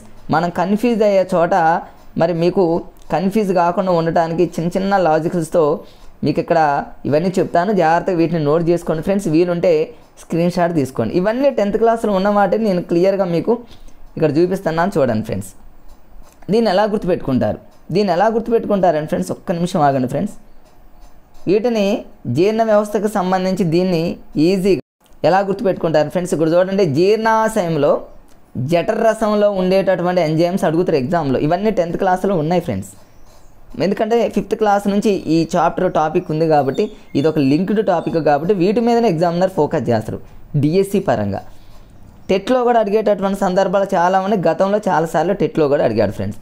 మరి జీర్ణాశయంలో జఠరసంలో ఉన్నటువంటి ఎంజైమ్లు ఏంటంటే ఫ్రెండ్స్ లైపేజ్ ఒకటి, పెప్సిన్ ఒకటి, రెనిన్ ఒకటి, మూడింటిని గుర్తుపెట్టుకోవాలి. ఎలా అంటే ఇప్పుడు జీర్ణాశయం అనగానే మనకు స్టమక్ గుర్తొస్తుంది ఫ్రెండ్స్. పొట్ట స్టమక్లో అనగానే మనం తినే పదార్థం తినేటప్పుడు మన ఫ్రెండ్స్తో ఏమని చెప్తామంటే ఫ్రెండ్స్, ఒరే మరి మొత్తం లేపేయరా అంటాం. తినేటప్పుడు మొత్తం లేపేయరా అంటాం, లేపరా అంటాం. అంటే జీర్ణాశయంతో మీరు లింక్ చేసుకోవాలి. అంటే మనం తినేటప్పుడు లేపరా అంటాం, తినేసేయి మొత్తం లేపేసేయి అని అంటాం. అందులో లే అంటేనేమో లైపేజ్ అని గుర్తుపెట్టుకోండి, పా అంటేనేమో పెప్సిన్ అని గుర్తుపెట్టుకోండి, రా అంటేనేమో రెనిన్ వచ్చేసింది చూడండి. మనం ఏదైనా తినేటప్పుడు లేపేసేయి లేపరా మొత్తం అంటాం కాబట్టి అలా గుర్తుపెట్టుకోండి ఫ్రెండ్స్, ఈజీగా మనకు గుర్తుంటుంది. ఇక నెక్స్ట్ ఇక్కడ ఒక బిట్ ఉంది చూడండి ఫ్రెండ్స్, ఇది మరి లాలాజలంలో జనరల్గా అందరికీ తెలుసు, లాలాజలంలో ఉన్నటువంటి ఎంజైమ్ ఏంటంటే టైలిన్ అంటారు, దీన్ని అమైలేజ్ అని అంటారు. మరి ఒక్కొక్క సందర్భంలో ఇది గుర్తుకు రాకపోవచ్చు, ఏది మ్యాథ్స్ వాళ్ళకి సోషల్ బ్యాక్గ్రౌండ్ వాళ్ళకి, దీన్ని ఈజీగా గుర్తుపెట్టుకోవచ్చు ఫ్రెండ్స్. లాలాజలం అంటే సహజంగా దేని నుంచి వస్తుంది, టంగ్ నుంచేగా ఫ్రెండ్స్. టంగ్ అంటే మనం దాన్ని టంగ్ని ఏమంటాం అంటే టైలిన్ అని గుర్తుపెట్టుకోండి. రేపు లాలాజలంలో ఉన్నటువంటి ఎంజైమ్ అనంగానే మాకు గుర్తు రానప్పుడు మీకు మరి లాలాజలం అనగానే మీరు టంగ్ అనే పదం గుర్తొస్తే టైలిన్ అనే పదం గుర్తొస్తుంది. ఈ టైలిన్కే మరో పేరు అమైలేజ్ అనుకోండి. అమైలేజ్ అని అంటే అమ్మ అని గుర్తుపెట్టుకోండి, మన అమ్మ మరి టంగ్ అని గుర్తుపెట్టుకోండి, లాలాజలం అని గుర్తుపెట్టుకోండి. అట్లా టైలిన్ అనగానే టంగ్తో లింక్ చేసుకుంటే ఫ్రెండ్స్ అది లాలాజలానికి సంబంధించి చాలా ఈజీగా దాన్ని ఈజీగా గుర్తుపెట్టుకోవచ్చు. ఇక మిగతా అవి మీరు జనరల్ పాయింట్స్ కింద మీరు చదువుకుంటారు, అది పెద్ద కష్టమైంది ఏం కాదు ఫ్రెండ్స్. ఇక్కడ ఒకటి ఉంది, ఇవన్నీ కలిపి ఒక టేబుల్స్లో ఉంటే మీకు చూపిస్తాను ఫ్రెండ్స్. 10th క్లాస్లో ఒక టేబుల్లో ఉంటుంది, వాటి అన్నిటిని నేను సెపరేట్గా మీకోసం రాశాను, ఇక్కడ చూడండి. మరి ఆంత్రమూలంలో ఉన్నటువంటి ఆంత్రరసంలో ఉన్నటువంటి ఎంజైమ్స్ ఏంటి, మరి ఇవన్నీ లింక్డ్ టాపిక్స్, కన్ఫామ్గా గుర్తుపెట్టుకోవాలి ఫ్రెండ్స్. వీటిని ఆంత్రమూలంలో ఆంత్రరసంలో ఉన్నటువంటి మరి ఎంజైమ్స్ ఏంటంటే ఫ్రెండ్స్, కొంచెం జూమ్ చేస్తాను చూడండి. ఇక్కడ ఆంత్రమూలంలోని ఆంత్రరసంలో ఉన్నటువంటి ఎంజైమ్స్ ఏంటంటే దాన్ని గుర్తుపెట్టుకోవడానికి మీరు క్లాంపుని స్లాంప్ లాగా గుర్తుపెట్టు. ఇప్పుడు ఆంత్రమూలం ఆంత్రరసం అంటే మనందరికీ తెలుసు ఫ్రెండ్స్. మరి ఆంత్రమూలం అనేది ఒక క్లాంప్ లాగా ఉంటుంది అనుకోండి, క్లాంపు మనకు తెలుసు కదా క్లాంపు. ఆ క్లాంప్ని మీరు స్లాంప్ అనుకోండి, SLAMP అని గుర్తుపెట్టుకుంటే ఇది మీకు ఆంత్రమూలం క్లాంప్ లాగా ఉంటుంది, స్లాంప్ అని గుర్తుపెట్టుకోండి. S అంటేనేమో సుక్రేజ్, L అంటేనేమో లాక్టేజ్ అని గుర్తుపెట్టుకోండి, L అంటేనేమో లాక్టేజ్ అని గుర్తుపెట్టుకోండి, A అంటేనేమో ఎంటరోగైజిన్ అని గుర్తుపెట్టుకోండి, M అంటేనేమో మాల్టేజ్ అని గుర్తుపెట్టుకోండి, P అంటేనేమో పెప్టిడేజ్ అని గుర్తుపెట్టుకోండి ఫ్రెండ్స్.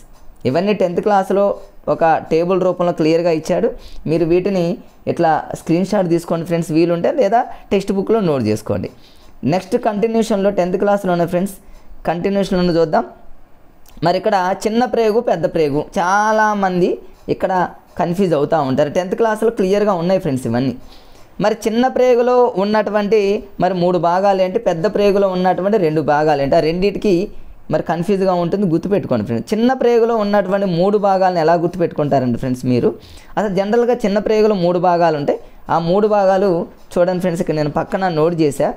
అక్కడక్కడ ఉన్నటువంటి మ్యాటర్ను ఒక చోట నేను గుర్తుపెట్టుకోవడానికి రాసా ఫ్రెండ్స్, గుర్తుపెట్టుకోండి. ఇక్కడ చిన్న ప్రేగులో ఉన్నటువంటి 3 భాగాలు ఏంటంటే, ఒకటి ఆంత్రమూలం, రెండోది ఏమో జజ్జునం, మూడోది ఏమో శేషాంత్రకం. ఈ 3 ఆంత్రమూలంలో ఉన్నటువంటి 3 పార్ట్స్ అనమాట. వీటిని 3 ఎలా గుర్తుపెట్టుకోవాలంటే మీరు, నేను ఇక్కడ రాశాను చూడండి ఫ్రెండ్స్. ఇక్కడ అత్తగారు జేజీ అయిన తర్వాత శేష జీవితం గడపాల్సిందేగా అని గుర్తుపెట్టుకోండి, అంతేగా. అంటే అత్తగారిని మనం చిన్న ప్రేగుతో లింకు పెట్టుకున్నట్లయితే, చిన్న ప్రేగుతో మనం అత్తగారిని మనం గుర్తుపెట్టుకుంటే, అత్తగారు జేజీ అయిన తర్వాత శేష జీవితం గడపాల్సిందేగా అని గుర్తుపెట్టుకోండి ఫ్రెండ్స్. అత్తగారు అంటేనేమో ఆంత్రమూలం అని గుర్తుపెట్టుకోండి, జేజీ అంటేనేమో జజ్జునం అని గుర్తుపెట్టుకోండి, శేష జీవితం అంటేనేమో శేషాంతరం అని గుర్తుపెట్టుకోండి. ఇక అత్తగారు, జేజీ, శేష జీవితం, ఈ 3 పదాలను మీరు చిన్న ప్రేగుతో లింక్ పెట్టుకుంటే అయిపోతుంది. మరి ఇంకా నెక్స్ట్ కంటిన్యూషన్లో చూద్దాం ఫ్రెండ్స్. మీకు ఇది చూడండి ఫ్రెండ్స్, ఈ 10th క్లాస్లో ఉన్నటువంటి టేబుల్. ఈ టేబుల్ అన్నీ ఉంటాయి. టైలిన్ అంటేనేమో ఇక్కడే ఉంది చూడండి ఫ్రెండ్స్, టైలిన్ అంటేనేమో టంగ్ అంటేనేమో లాలాజలం, ఇదంతా గుర్తుపెట్టి లాలాజల గ్రంథులు, ఇవన్నీ కూడా వీటన్నింటిని మీకు ఆల్రెడీ విడివిడిగా చెప్పాను కోర్సు రూపంలో. తర్వాత ఇక్కడ క్లోమో, ఈ క్లోమో అనంగంలోని గతంలో మీకు నేను కమ్యూనిటీలో కూడా ఫ్రెండ్స్ పెట్టాను, వీలుంటే అది కూడా చూడండి. క్లోమోలో ఉన్నటువంటి మరి ఆ గ్రంథులు, క్లోమోలో ఉన్నటువంటి ఆ ఎంజైమ్స్ ఏంటంటే ఫ్రెండ్స్, మీరు గుర్తుపెట్టుకోవడానికి చిన్న లాజిక్ ఒకటి రాశాను నేను ఇక్కడ. టాక్ అంటే ఏమీ లేదు ఫ్రెండ్స్, ఇక్కడ క్లోమో అంటే కోమా అని గుర్తుపెట్టుకోండి. ఒక వ్యక్తి కోమాలోకి పోయాడు అనుకోండి ఫ్రెండ్స్, నోటాక్, మాటలు లేవు అని గుర్తుపెట్టుకోండి అంతే. కోమాలోకి పోయినటువంటి మనిషికి మాటలు లేవు, అంతే, మాటలు లేకుండా ఉంటారు కదా కోమా అంటే, అలా గుర్తుపెట్టుకోండి ఫ్రెండ్స్. అంటే నోటాక్ అంటే టా అంటేనేమో టీ అంటేనేమో ట్రిప్సిన్, ఏ అంటేనేమో అమైలేజ్, ఎల్ అంటేనేమో లైఫేజ్, కే అంటేనేమో కైమోట్రిప్సిన్. క్లోమోలో ఉన్నటువంటి ఎంజైమ్స్ అడిగాడు అనుకోండి, కోమాలోకి పోయినటువంటి వ్యక్తికి మాటలు లేవు, నో టాక్ అని గుర్తుపెట్టుకుంటే ఈ లాజిక్స్ అన్నీ గుర్తుంటే ఇవన్నీ కూడా పైన టేబుల్స్లో ఉంటాయి ఫ్రెండ్స్. వీలుంటే మీరు అబ్జర్వ్ చేయండి. ఇవన్నీ నేను ఆల్రెడీ చూసి నీట్గా రాశాను, ఒక చోట ఇవన్నీ నోట్ చేసుకోండి ఫ్రెండ్స్. నెక్స్ట్ కంటిన్యూషన్లో నేను అక్కడ రాశాను ఫ్రెండ్స్, కోమాలోకి వెళ్ళిన వ్యక్తి నో మాటలని. తర్వాత ఇక పెద్ద ప్రేగులో ఉన్నటువంటి భాగాలు 2 ఉన్నాయి ఫ్రెండ్స్. ఆ రెండింటిని నేను జస్ట్ ఒక హాస్యంగా రాశాను, పెద్దక్క అని పెట్టాను నేను. పెద్ద ప్రేగులో ఉన్నటువంటి 2 భాగాలు పెద్దక్క అని గుర్తుపెట్టుకోండి. పెద్ద అక్క, ఆ అంటేనేమో అందనాళం, కా అంటేనేమో కోలాని అని గుర్తుపెట్టుకోండి. పెద్ద అక్క అంటేనేమో ఆ అంటే అందనాళం, కా అంటేనేమో కోలాని. ఇది పెద్దక్క కాబట్టి పెద్దతో సరిపోతుంది. అదే చిన్న ప్రేగుకు సంబంధించి ఇంతకుముందు చెప్పాగా ఫ్రెండ్స్, అత్తగారికి జేజీ అయిన తర్వాత శేష జీవితం, అలా మీరు గుర్తుపెట్టుకోండి. చిన్న ప్రేగుకు సంబంధించి ఆ 3 భాగాలు గుర్తొస్తాయి. తర్వాత కంటిన్యూషన్లో చూద్దాం ఫ్రెండ్స్, కృత్రిమ దారాలు మరియు ప్లాస్టిక్లు. మరి ఇవి 8th క్లాస్లో క్లియర్గా ఉంది ఫ్రెండ్స్. మరి ఈ టాపిక్ అనేది జనరల్గా అందరూ జనరల్ పాయింట్స్ చదువుతారు, కొంతమంది కొన్ని కన్ఫ్యూజ్ టాపిక్స్ ఉన్నాయి. కన్ఫామ్గా ఎగ్జామినర్ వాటి మీద దృష్టి పెడతారు కాబట్టి మరి కృత్రిమ దారాలు మరియు ప్లాస్టిక్ల మీద మనం కంటిన్యూషన్లో చూద్దాం. ఇక్కడ చూడండి ఫ్రెండ్స్, ఎక్కడ కన్ఫ్యూజ్ అవుతామో ఎగ్జామినర్ ఏ ఏరియాలో ఫోకస్ చేస్తారో వాటినే నేను ఫోకస్ చేస్తున్నా ఫ్రెండ్స్. ఇక్కడ చూడండి, ఖచ్చితంగా ఎగ్జామినర్ ఈ ఏరియా మీద కన్ఫామ్గా ఫోకస్ చేసే సందర్భాలు ఉన్నాయి. ఏముందిలే అని మనం చిన్న టాపిక్ అని వదిలేస్తాం, బట్ ఈ ఏరియా అనేది చాలా ఇంపార్టెంట్, గుర్తుపెట్టుకోవాలి. ఎలా అంటే చూడండి, ఫస్ట్ జుట్టు కాలిన వాసన వస్తే అది ఏంటంటాడు ఎగ్జామ్లో, ఉన్ని లేదా పట్టు. కాగితం కాలిన వాసన వస్తేనేమో అది నూలు లేదా రేయాన్. దారం జ్వాలతో కరుగుతున్నట్లయితే అది నైలాన్ లేదా అక్రిలిక్. వీటిని చదివేటప్పుడు లాజిక్గా చదవకపోతే ఫ్రెండ్స్ మనకి బ్రెయిన్ అనేది హీట్ ఎక్కడం 100% గ్యారంటీ. మరి ఇలాంటి దాన్ని ఈజీగా చదవడానికి కొన్ని ట్రిక్స్ మీరు సొంతంగానే తయారు చేసుకోవాలి, లేదా ఎవరైనా చెప్పినప్పుడు విని నోట్ చేసుకున్నా వచ్చేస్తాయి ఫ్రెండ్స్. ఇప్పుడు చూడండి, జుట్టు కాలిన వాసన అనగానే దీనికి లాజిక్ ఏంటంటే ఫ్రెండ్స్, జనరల్గా చూడండి, జుట్టు అనగానే చాలామంది పిల్లలు ఏం చేస్తారు, జుట్టుని పట్టుకుంటారు. ఇట్లా పట్టుకున్నప్పుడు మనం ఏం చేస్తాం, వద్దు అంట, అట్లా అనమాట. అంటే పట్టుకోవటం కాబట్టి పట్టు అనే పదం గుర్తుపెట్టుకోండి. రేపు జుట్టు అనగానే మీరు పట్టుకోవటం కాబట్టి పట్టు, అంతే, మనం మర్చిపోతాం ఫ్రెండ్స్, మర్చిపోం. తర్వాత మరి ఉన్ని అనే పదాన్ని ఎలా గుర్తుపెట్టుకుంటామంటే, జుట్టు పట్టుకోవద్దు అంటే ఉత్తగనే అంటారు, ఉత్తగనే అంటే ఉన్ని అని గుర్తుపెట్టుకోండి. జస్ట్ ఏదో హాస్యంగా ఫ్రెండ్స్, జుట్టు అనగానే జుట్టుని ఉత్తగనే పట్టుకున్నా, అంటేనేమో ఉన్ని, పట్టుకున్నా అంటేనేమో పట్టు, అయిపోయింది. ఎలిమినేషన్ ప్రాసెస్లో ఇది ఒక్కటి తెలిసిన 2-3 మనం ఎలిమినేషన్ చేయొచ్చు ఫ్రెండ్స్. మరి కాగితం కాలిన వాసన అనగలోనే మనం ఈ ఫిజిక్స్ లాగా మనం చదవకుండా ఫ్రెండ్స్, దీని ఒక లాజిక్గా కాగితం కాలిన వాసన అనగానే మీరు దీన్ని ఎలా రేయాన్ అనే పదం గుర్తుపెట్టుకుంటే అన్నీ వచ్చేస్తాయి. రేయాన్ నేను ఏమని చదువుకున్నానంటే ఫ్రెండ్స్, గతంలో ఎక్స్రే అని గుర్తుపెట్టుకున్నాను. ఎక్స్రే ఇవన్నీ నేను 2008 డిఎస్ఏ అప్పుడు ఫ్రెండ్స్ ఇవన్నీ చదువుకున్న అప్పుడు నా టెక్స్ట్ బుక్ ఫ్రెండ్స్. అదే టెక్స్ట్ బుక్ ఇంతవరకు ఎక్కడ మారలేదు, ఏది మారలేదు, కంటిన్యూషన్లో ఇదే ఉంది ఫ్రెండ్స్. సో ఇక్కడ మరి రేయాన్ దారం అనేటటువంటిది మరి ఎక్స్రే లాగా నేను గుర్తుపెట్టుకుంటే, ఎక్స్రే అనేది చూడండి ఫ్రెండ్స్, ఒక పేపరే కదా. ఎక్స్రే తీసి మన చేతికి ఇస్తే అదేంటి ఫ్రెండ్స్, ఒక కాగితం లాగానే ఉంటుంది కదా. ఎక్స్రే అనేది ఎలా ఉంటుంది, అది ఒక పేపర్ లాగా ఉంటుంది అంతే. రేపు ఎగ్జామ్లో కాగితం కాలిన వాసన అనంగులోనే రేయాన్ ఎక్స్రే గుర్తుపెట్టుకోండి, ఇక అంతే. తర్వాత నూలు అనేది ఎలా గుర్తుపెట్టుకుంటారంటే, ఈ నూలు అనేటటువంటి పదాన్ని కూడా మనం ఈజీగా గుర్తుపెట్టుకోవచ్చు ఫ్రెండ్స్. ఈ కాగితాన్ని నూలు పరిశ్రమలో తయారు చేస్తారు అన్నట్టు గుర్తుపెట్టుకోండి. ఏదో ఒక పరిశ్రమ అంటే నూలు పరిశ్రమ, కాగితం, ఏదో ఒక గుర్తుపెట్టుకోవడానికి అలా గుర్తుపెట్టుకుంటే రేయాన్ మాత్రం 100% ఈజీగా క్యాచ్ చేయొచ్చు ఫ్రెండ్స్. ఎక్స్రే అంటేనేమో అది కాగితం కాబట్టి అలా గుర్తుపెట్టుకోండి. మరి దారం జ్వాలతో కరుగుతున్నట్లయితే దీన్ని ఎలా గుర్తుపెట్టుకోవాలి, అక్రలిక్ అంటాము, అదేవిధంగా నైలాన్. దీన్ని హాస్యంగా ఎలా గుర్తుపెట్టుకుంటారంటే ఫ్రెండ్స్, అక్రలిక్ అంటేనేమో మన ఇంట్లో ఉన్నటువంటి అక్క అని గుర్తుపెట్టుకోండి.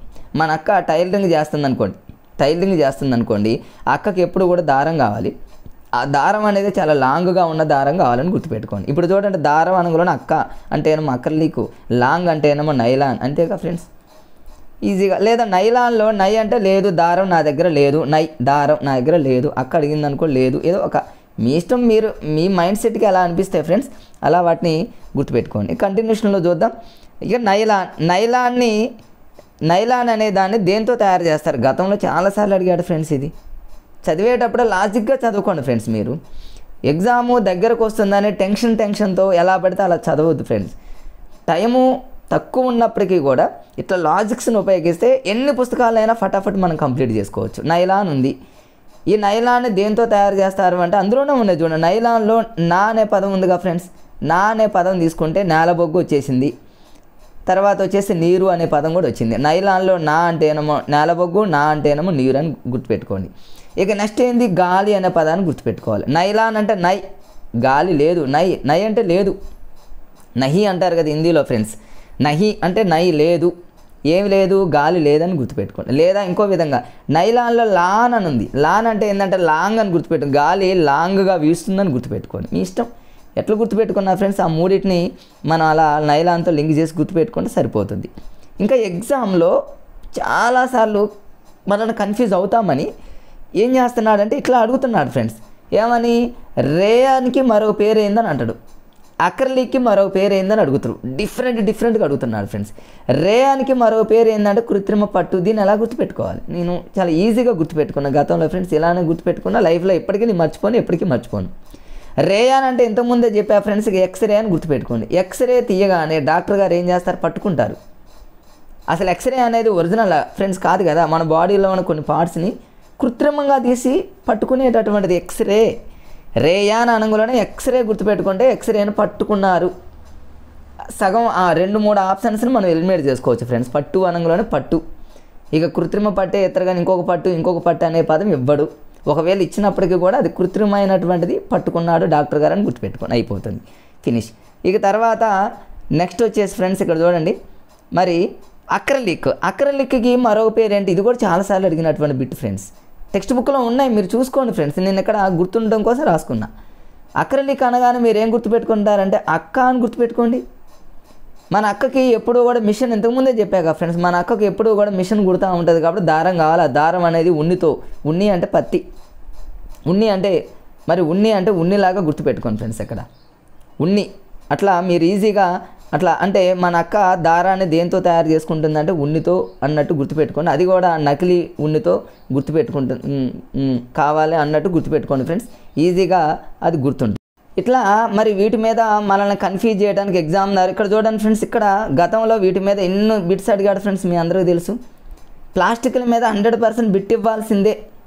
ఇప్పుడు మనం చదివిన మ్యాటర్ అంతా కూడా మరి ఒక ఎత్తు అయితే ఇక్కడ నుంచి ఎగ్జామినర్ ఎక్కువ ఫోకస్ చేసేది, ఎందుకంటే ప్లాస్టిక్ చాలా ఇంపార్టెంట్ కాబట్టి. ప్లాస్టిక్లు ఎన్ని రకాలంటే 2 రకాలు మన అందరికీ తెలుసు. మనం జనరల్గా చదువుకుంటాం, థర్మో ప్లాస్టిక్లని, థర్మో సెట్టింగ్ ప్లాస్టిక్లని మనం చదువుతాం ఫ్రెండ్స్, అవన్నీ నో డౌట్. బట్ ఎగ్జామ్లో ఏం చేస్తారంటే ఎగ్జాంపుల్స్ ఇస్తాడు ఫ్రెండ్స్. ఎగ్జామినర్ ఏమని అడుగుతాడు, ఈ క్రింది వాళ్ళలో థర్మో సెట్టింగ్ ప్లాస్టిక్కి ఎగ్జాంపుల్ ఏంటి అని అంటాడు. ఒకటి బేకలైట్, రెండోది మెలమైన్. మరి బేకలైట్ని మెలమైన్ ఎలా గుర్తుపెట్టుకోవాలి, అసలు ఈ రెండింటి మీనింగ్ ఏంది, జస్ట్ ఒక పాయింట్ చెప్తా ఫ్రెండ్స్, గుర్తుపెట్టుకోండి, లైఫ్లో మర్చిపోరేగా. థర్మో ప్లాస్టిక్ అంటే ఫ్రెండ్స్ ఇక్కడ మరి ఒక ఆకారాన్ని మార్చినప్పుడు సేమ్ మళ్ళీ అదే పొజిషన్లోకి వస్తే అది థర్మో ప్లాస్టిక్ అంటారు. థర్మో సెట్టింగ్ ప్లాస్టిక్ అంటే మరి దాన్ని మార్చినా ఇంకేం చేసినా కూడా సేమ్ పొజిషన్కి అది రాదు అని గుర్తుపెట్టు. సేమ్ పొజిషన్కి వస్తేనేమో థర్మో ప్లాస్టిక్, సేమ్ పొజిషన్కి రాకపోతేనేమో థర్మో సెట్టింగ్ ప్లాస్టిక్ అని గుర్తుపెట్టుకోండి. ఇక్కడ నేను పెట్టినటువంటి లాజిక్ ఏంటంటే ఫ్రెండ్స్, ఇక్కడ సెట్టింగ్ అనేటటువంటి పదాన్ని నేను గుర్తుపెట్టుకున్నాను, ఎందుకంటే దీంట్లో లేనిది. థర్మో ప్లాస్టిక్, థర్మో సెట్టింగ్ ప్లాస్టిక్లో ఉన్నటువంటి ఎక్స్ట్రా పదం ఏంటంటే సెట్టింగ్ అంటే మీరు జనరల్గా మీకు ఇప్పటికే కోడ్ అర్థమైపోయింది ఫ్రెండ్స్. బేకలైట్ అంటే బేకరీ అని గుర్తుపెట్టుకోండి. బేకరీ సహజంగా బేకరీలో మీ అందరికీ తెలుసు, ప్రతిదాన్ని కూడా వాళ్ళు ఏం చేస్తారంటే సెట్టింగ్ చేసుకుంటారు. అంటే ఒక చోట కేకు, ఒక చోట చాక్లెట్లు, ఒక చోట అన్ని రకరకాలైనటువంటి ఐటమ్స్తో వాళ్ళు సెట్టింగ్ చేసుకుంటారని గుర్తుపెట్టుకోండి. అంటే మీరు ఈజీగా గుర్తుపెట్టుకోవడానికి. రేపు బేకలైట్ అనే పదం గుర్తుకు రాకపోతే బేకరీ అని గుర్తుపెట్టుకోండి. బేకరీ అనగానే మీరు సెట్టింగ్ అని గుర్తుపెట్టుకోండి. రెండో ఎగ్జాంపుల్ ఏంటంటే మెలమైన్ అంటే బేకరీలో ఉన్న ప్రతి ఐటమ్ కూడా ట్యూబ్ లైట్ వెలుతురులో మెరుస్తుంటాయని గుర్తుపెట్టుకోండి. ఎందుకని, సెట్టింగ్ చేయటం వల్ల, మంచిగా సెట్టింగ్ చేయటం వల్ల. అట్లా ఇక చూడండి టెక్స్ట్ బుక్లు అవన్నీ క్లియర్గా ఉన్నాయి. థర్మో ప్లాస్టిక్కి సంబంధించినటువంటి ఎగ్జాంపుల్స్ ఇక్కడే ఉన్నాయి చూడండి ఫ్రెండ్స్, ఇదిగో చూడండి క్లియర్గా ఇచ్చిండు. థర్మో సెట్టింగ్ ప్లాస్టిక్లకు సంబంధించి ఎగ్జాంపుల్స్ ఏంటంటే బేకలైట్ అంటే ఏమో బేకరీ అని గుర్తుపెట్టుకోండి. బేకరీ మర్చిపోమాకండి ఫ్రెండ్స్, ఎగ్జామ్లో చాలాసార్లు అడిగాడు, మీరు గుర్తుపెట్టుకోండి ఫ్రెండ్స్. రెండోది వచ్చేసి మెలమైన్ అంటే మెరుస్తూ ఉంటే బేకరీలో సెట్టింగ్ చేయటం వల్ల అవన్నీ మెరుస్తున్నాయి అని గుర్తుపెట్టుకుంటే లైఫ్లో మనం మర్చిపోం ఫ్రెండ్స్. ఇక నెక్స్ట్ వచ్చేసి కంటిన్యూషన్లో చూద్దాం ఫ్రెండ్స్. ఇక్కడ ఇవన్నీ మీరు ఈజీగా గుర్తుపెట్టుకుంటారు, స్టార్టింగ్ అది అన్నీ ఈజీగానే ఉంటుంది. కానీ ఇక్కడ ఇది ఒకటి గుర్తుపెట్టుకోండి ఫ్రెండ్స్, కొంచెం కన్ఫ్యూజ్గా ఉన్న వాటినే నేను ఎక్కువ ఫోకస్ చేస్తున్నా. ప్లాస్టిక్ పరిశ్రమ పితామహుడు అనగానే మీరు వెంటనే గుర్తుపెట్టుకోవాలి బేకలైన్ అని గుర్తుపెట్టుకోండి. ఇంతకుముందే ఇప్పుడే మీకు ఆ లాజిక్ని చెప్పా ఫ్రెండ్స్. సహజంగా బేకలైన్ అంటే బేకరీ అని గుర్తుపెట్టుకోండి. బేకరీలో ఎక్కడైనా చూడండి ఫ్రెండ్స్, ప్లాస్టిక్ని ఎక్కువగా యూజ్ చేస్తారని గుర్తుపెట్టుకోండి. ప్లాస్టిక్ అనగానే ప్లాస్టిక్ని ఎక్కువగా యూజ్ చేసేది ఎక్కడంటే బేకరీ అని గుర్తుపెట్టుకుంటే, ఇక బ్యాక్ లైన్ అని గుర్తుపెట్టుకోండి. బ్యాక్ ల్యాండ్ అంటే ఆ ప్రదేశంలో అని గుర్తుపెట్టుకోండి. బేకరీ ఉన్నటువంటి ఆ ప్రదేశంలో ప్లాస్టిక్ని ఎక్కువగా యూజ్ చేస్తారని గుర్తుపెట్టుకోండి. ఈ బిట్ చాలాసార్లు ఎగ్జామ్లో అడిగాడు ఫ్రెండ్స్, మీరు దీన్ని గుర్తుపెట్టుకోండి.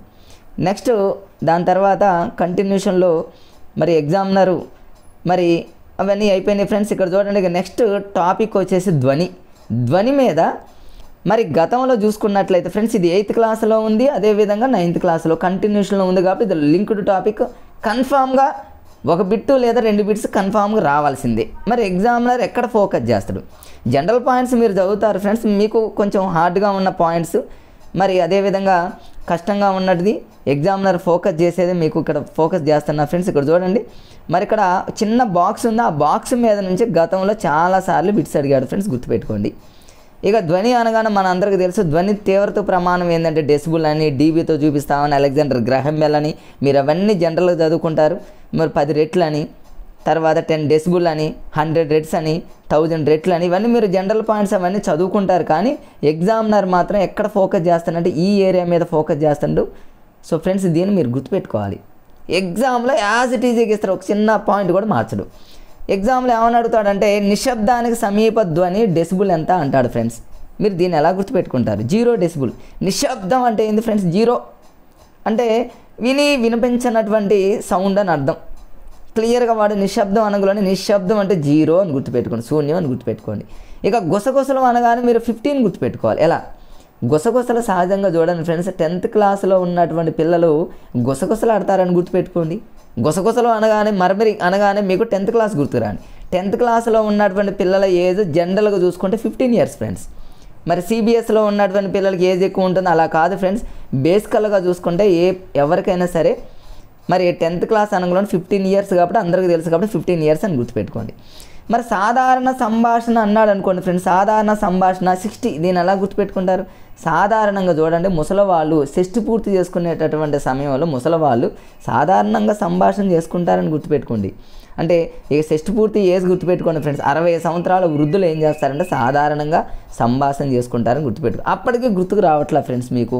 సాధారణ అనేటటువంటి పదం ఎస్తో స్టార్ట్ అవుతుంది. ఎస్ అంటే ఏమో 6 అని గుర్తుపెట్టుకోండి, అయిపోయింది ఫ్రెండ్స్. ఇక లేదా సాధారణలో ఎస్ ఉంది, సంభాషణలో ఎస్ ఉంది, ఎడు చూసుకున్న ఎస్ అంటే ఏమో 6 అని గుర్తుపెట్టుకోండి.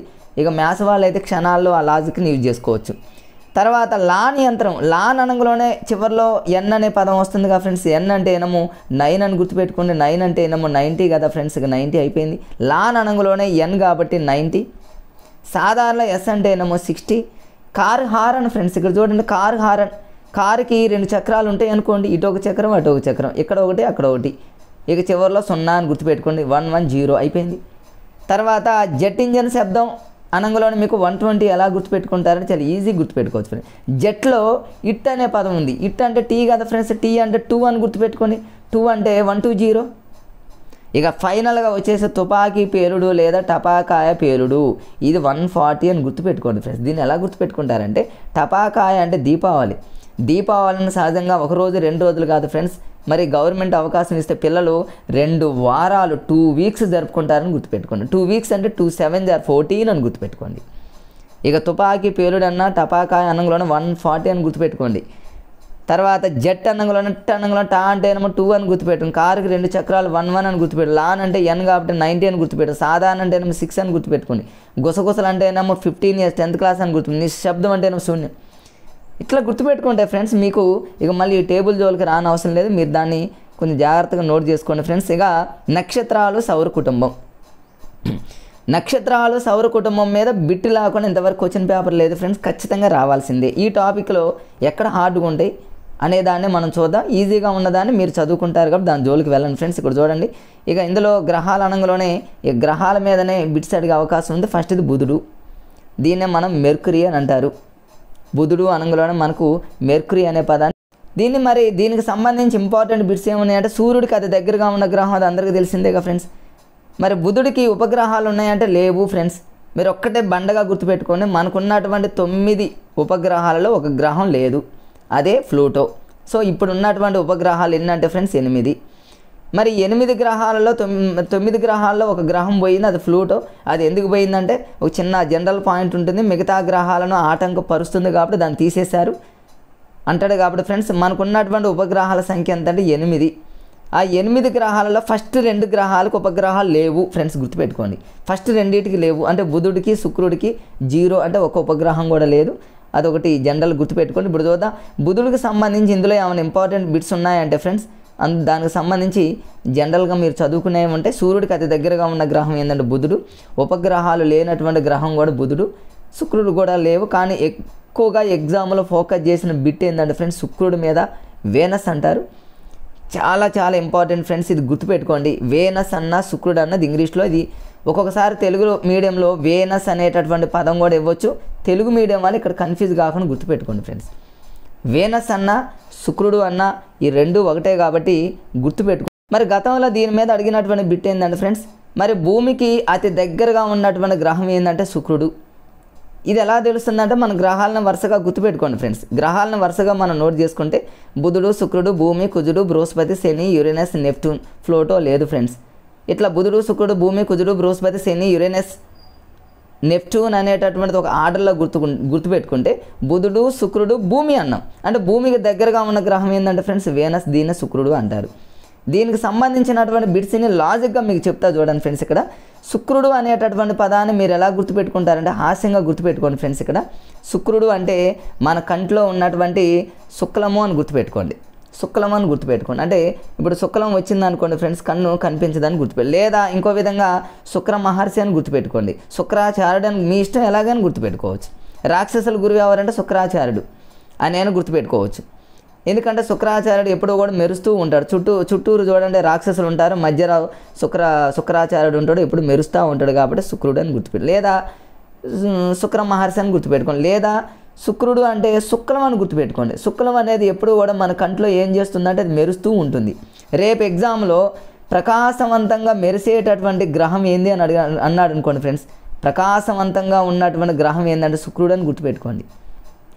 ఇంకా జనరల్గా మీ అందరికీ తెలిసింది ఏంటంటే ఆకాశంలో మీరు గమనించండి ఫ్రెండ్స్, ఒక నక్షత్రం అనేది పెద్దగా కనిపిస్తుంది, చాలా తెల్లగా మెరుస్తూ ఉంటుంది, దాన్నే శుక్రుడు అని అంటాం. జనరల్గా మనకు కనిపిస్తూ ఉంటుంది నైట్ పూట చూస్తే పెద్దగా, దాన్ని శుక్రుడు అని అంటే మన అందరికీ తెలుసు. అది మెరుస్తూ ఉంటుంది ప్రకాశవంతంగా. లేదా శుక్రం అనేది మెరుస్తూ ఉంటుంది. మరి శుక్రుడు యొక్క ఇంకొక ఫేమస్ బిట్ ఏంటంటే ఫ్రెండ్స్ ఇది, మరి ఇది అన్ని గ్రహాలు పడమర నుంచి తూర్పు వైపుకు మరి ప్రయాణం చేస్తే ఈ శుక్రుడు ఒకటి స్టార్టింగ్ నుంచి రెండో గ్రహం, ఎండింగ్ నుంచి రెండో గ్రహం ఫ్రెండ్స్. ఈ రెండు గ్రహాలు మిగతా గ్రహాలకి డిఫరెంట్గా తిరుగుతాయి, అంటే తూర్పు నుంచి పడమరకు తిరుగుతాయని గుర్తుపెట్టుకోండి. సరే ఇట్లా కన్ఫ్యూజ్గా ఉన్నప్పుడు మ్యాథ్స్ వాళ్ళు నాన్ మ్యాథ్స్ వాళ్ళు దీనికి ఒక జనరల్గా ఒక లాజిక్ ఉంది ఫ్రెండ్స్. ఎలా గుర్తుపెట్టుకుంటారంటే శుక్రుడు ఇదొక గ్రహం ఫ్రెండ్స్, ఇది రివర్స్లో తిరుగుతుంది. రెండోది వచ్చేసి ఫ్రెండ్స్ యురేనస్. ఈ రెండు కూడా మిగతా గ్రహాలకి వ్యతిరేకంగా తిరుగుతాయి. ఇక్కడ నేను ఒక్కడే లాజిక్ చెప్పేస్తా ఫ్రెండ్స్. ఇక్కడ వాడు అడగవచ్చు ఎగ్జామ్లో, చాలాసార్లు అడిగాడు ఫ్రెండ్స్, మళ్ళీ అడిగేటటువంటి సందర్భాలు ఉన్నాయి. ఈ క్రింది వానలో తూర్పు నుంచి పడమర వైపుకు ప్రయాణం చేసి తిరిగేటటువంటి గ్రహాలు ఏంటంటే శుక్రుడు, యురేనస్. ఈ రెండింటిని ఎలా గుర్తుపెట్టుకోవాలి చూడండి. ఇక్కడ శుక్రుడు అంటేనా మీరు ఎలా గుర్తుపెట్టుకుంటారని ఫ్రెండ్స్, శుక్లం అని గుర్తుపెట్టుకోండి. శుక్లం అనగానే కళ్ళు అని గుర్తుపెట్టుకోండి. కళ్ళు చూడండి, ఇది ఇటు అన్నట్టు ఏదో మీరు ఒక హాస్యంగా గుర్తుపెట్టుకోండి ఫ్రెండ్స్. అంటే మన కన్ను అనేది శుక్లం వచ్చింది అనుకోండి, శుక్లం వచ్చిన తర్వాత ఏమవుతుంది, మనకు సరిగా కనిపించదు ఫ్రెండ్స్. అంటే ఒక దిక్కు కనిపించక ఇంకొక దిక్కు కనిపిస్తుంది అన్నట్టు మీరు గుర్తుపెట్టుకుంటే అది రివర్స్లో తిరుగుతుంది అన్నట్టు గుర్తుపెట్టుకుంటే సరిపోయింది శుక్లం. యురేనస్ అంటేనే మీరు వరుణుడు అని తెలుసుగా ఫ్రెండ్స్. యురేనస్ అంటే వరుణ దేవుడు, వర్షం అని గుర్తుపెట్టుకోండి. వర్షం చూడండి ఫ్రెండ్స్, వర్షం కూడా మరి అది రివర్స్గా అన్నట్టు గుర్తుపెట్టుకోండి. మరి జనరల్గా వర్షాకాలంలో వర్షాలు వస్తాయి అంటే రావట్లా, అంటే వేరే కాలాల్లో వస్తాయి అన్నట్టు లాజిక్గా గుర్తుపెట్టుకుంటే మరి డిఫరెంట్గా తిరిగే గ్రహాలు ఏంటంటే వర్షం, యురేనస్ అని గుర్తుపెట్టుకోండి. వర్షం అనేది వర్షాకాలంలో అది డిఫరెంట్గా వస్తుంది. ఇది శుక్రుడు అంటేనేమో శుక్లం అని గుర్తుపెట్టుకుని, కంట్లో ఉన్న శుక్లం కనుక వస్తే ఒకవైపు చూస్తే ఇంకొక వైపు కనబడుతుంది, అంటే డిఫరెంట్గా ఉన్నాయి కాబట్టి అట్లా గుర్తుపెట్టు. లేదా మీకు గ్రహాల వరుస క్రమంలో తెలిస్తే స్టార్టింగ్ నుంచి 2, ఎండింగ్ నుంచి 2, అంటే స్టార్టింగ్ నుంచి 2 అంటేనేమో బుధుడు, శుక్రుడు 2, ఎండింగ్ నుంచి 2 అంటేనేమో యురేనస్, నెప్ట్యూన్ కాబట్టి యురేనస్ అట్లా అని గుర్తుపెట్టుకోండి ఫ్రెండ్స్. మీరు ఎలా గుర్తుపెట్టుకున్నారు ఫ్రెండ్స్, క్షణాలలో రివర్స్లో తిరిగేటటువంటి గ్రహాలు అనగానే శుక్రుడు, యురేనస్ గుర్తుపెట్టుకోవాలి ఫ్రెండ్స్. నేనైతే ఇంకా గ్రహాల వరుస కంటే కూడా చాలా ఫాస్ట్గా గుర్తుపెట్టుకోవడానికి ట్రై చేసి ఏం చేశానంటే యురేనస్ అంటే వాన్ అని గుర్తుపెట్టుకున్నా. వాన్ అనేది వర్షాకాలంలో రాదు, రివర్స్గా ఉంటుంది కాబట్టి యురేనస్. శుక్లం వస్తే ఒకవైపు చూస్తే ఇంకోటి కనపడుతుంది కాబట్టి అది రివర్స్ ఉంది కాబట్టి శుక్రుడు. ఇట్లా లాజిక్గా గుర్తుపెట్టుకున్నా ఫ్రెండ్స్.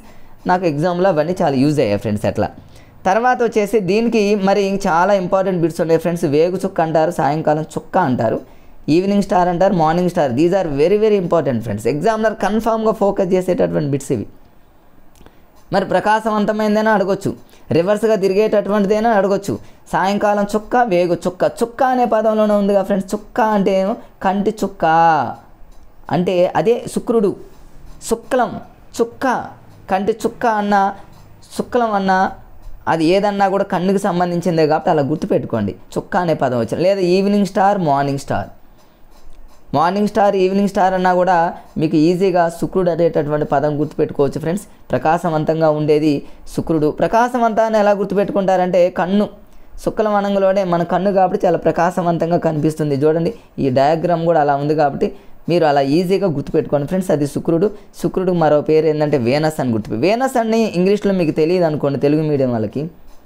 శుక్రుడు అంటేనేమో శుక్ర మహర్షి లేదా శుక్రాచార్యుడు, రాక్షసుల గురువు. అంటే ఆయన ఎప్పుడు కూడా ఎవరి మాట వినడు అంటేనేమో వేనస్ అని గుర్తుపెట్టుకోండి ఫ్రెండ్స్. ఎవరి మాట వినడు కాబట్టి వేనస్. రేపు తెలుగు మీడియంలో వేనస్ అనే పదం ఇచ్చి మరి ప్రకాశవంతం అనంగులోనే మీకు ఎవరు వినడంటే శుక్రుడు అనే పదం. అప్పుడు వెంటనే లాజిక్గా గుర్తుపెట్టుకోవచ్చు ఫ్రెండ్స్. ప్రతిదాన్ని మీరు జాగ్రత్తగా ఫోకస్ చేయండి. తర్వాత నెక్స్ట్ గ్రహం వచ్చేసి ఫ్రెండ్స్ ఇది అయిపోయింది, రివర్స్ తిరుగుతాడని చెప్పా ఫ్రెండ్స్. నెక్స్ట్ భూమి. ఇక భూమికి సంబంధించి ఏమి ఉండదు ఫ్రెండ్స్, జనరల్గా మీరు చదువుకుంటారు. మరి భూమి మీద అవన్నీ జనరల్గా అవన్నీ మీరు జనరల్ పాయింట్స్. గురుడు, నెక్స్ట్ వచ్చేసి బృహస్పతి. దీన్నే జూపిటర్ అని కూడా అంటారు ఫ్రెండ్స్. జూపిటర్ అన్న, బృహస్పతి అన్న, గురుడు అన్న ఈ మూడింటికి ఒకే పేరు. రేపు తెలుగులో జూపిటర్ అనేటటువంటి పదం ఇలా కూడా ఇవ్వచ్చు ఫ్రెండ్స్. జూపిటర్ అని గుర్తుపెట్టుకోండి. మీకు జూపిటర్ అనే పదం గుర్తు రాకపోతే జూ అంటే ఏమో జే ఫర్ జెమ్స్ అని గుర్తుపెట్టుకోండి. జెమ్స్ అంటే మన గురువు గారు మంచి జెమ్స్ అని గుర్తుపెట్టుకోండి. బృహస్పతి అనగానే దేవుడు గురువు కాబట్టి మీకు జూపిటర్లో జూ అంటే జెమ్స్ అని గుర్తుపెట్టుకుంటే చాలా ప్రతిదీ మన డిఎస్సి చదువుకునేటప్పుడు క్షణాల్లో ఆన్సర్ పెట్టేటటువంటి టెక్నిక్స్ని ఇలా చదువుకోవాలి ఫ్రెండ్స్. మరి గ్రహాలలో అతి పెద్ద గ్రహం ఏంటంటే మన గురువు గారు అని గుర్తుపెట్టుకోండి. అంటే మన బృహస్పతి, మన గురువు గారు జూపిటర్ అని గుర్తుపెట్టుకుంటే అది పెద్ద గ్రహం అయిపోతుంది ఫ్రెండ్స్. దీనికి సంబంధించి జనరల్గా బిట్స్ ఏమి ఉండవు ఫ్రెండ్స్. ఇక్కడ మరి జూపిటర్కి సంబంధించి అతి పెద్ద గ్రహం అని ఉంటుంది, ఎందుకంటే ఏముండదు. జూపిటర్ తర్వాత నెక్స్ట్ గ్రహం వచ్చేసి శని ఫ్రెండ్స్. శని అనగానే మన ఇళ్ళకి ఎవరైనా, మన ఇంటికి ఎవరైనా శనిలాగా ఎవరైనా వస్తే కాళ్ళకి ఏం చేస్తామంటే పసుపు రాస్తామని గుర్తుపెట్టుకోండి. శని అంటేనేమో చూడండి, శని పోవాలన్నా శని చేయాలన్నా కూడా పసుపే, మనకి పసుపు అని గుర్తుపెట్టుకోండి. పసుపు అన్నంలోనే శని గుర్తుపెట్టుకోండి. అంతే పసుపు వర్ణంలో ఉన్నటువంటి గ్రహం ఏంటంటే శని అనేటటువంటి పదాన్ని మీరు గుర్తుపెట్టుకుంటే ఫ్రెండ్స్ ఈజీగా మీరు గుర్తుపెట్టుకోవచ్చు. మరి కుజుడు ఇంకొకటి ఉంది ఫ్రెండ్స్, ఇంకొక గ్రహం ఉంది ఫ్రెండ్స్ కంటిన్యూషన్లో. మరి సాయంకాలం చుక్క అన్నాము, బుధుడు, ఇదంతా అయిపోయిందిగా ఫ్రెండ్స్. భూమి తర్వాత బృహస్పతి, గురుడు, బృహస్పతి, శని తర్వాత కంటిన్యూషన్లో కుజుడు అనేటటువంటి గ్రహం ఉంది ఫ్రెండ్స్. అది మనం చెప్పుకోలేదు, అది కూడా చూడండి. మిస్ అయింది, మీరు ఆర్డర్లో చూసుకోండి ఫ్రెండ్స్. కుజుడు ఎందుకంటే బుధుడు, శుక్రుడు, భూమి, కుజుడు, బృహస్పతి, శని. మీకు కుజుడు మిస్ చేసి డైరెక్ట్గా గురుడు దగ్గరికి వెళ్ళాను. సరే మీరు కంటిన్యూషన్లో చూసుకోండి. కుజుడికి సంబంధించి గతంలో ఎగ్జామినర్ చాలాసార్లు ఫోకస్ చేశాడు ఫ్రెండ్స్. అరుణ గ్రహం అని దేని పిలుస్తారని చాలాసార్లు అడిగాడు. తర్వాత 2 సహజ ఉపగ్రహాలు దేనికి ఉంటాయని చాలాసార్లు అడిగాడు అనమాట. ఇవన్నీ చాలా ఇంపార్టెంట్. కుజుడికి సంబంధించి కన్ఫామ్గా బిట్ వచ్చేటటువంటి ఛాన్స్ ఉంది, అది కూడా అరుణ గ్రహం. దీనికి ఒక లాజిక్ ఉంది ఫ్రెండ్స్, గుర్తుపెట్టుకొని చెబుతా. అంగారకుడు లేదా మార్స్ అంటారు.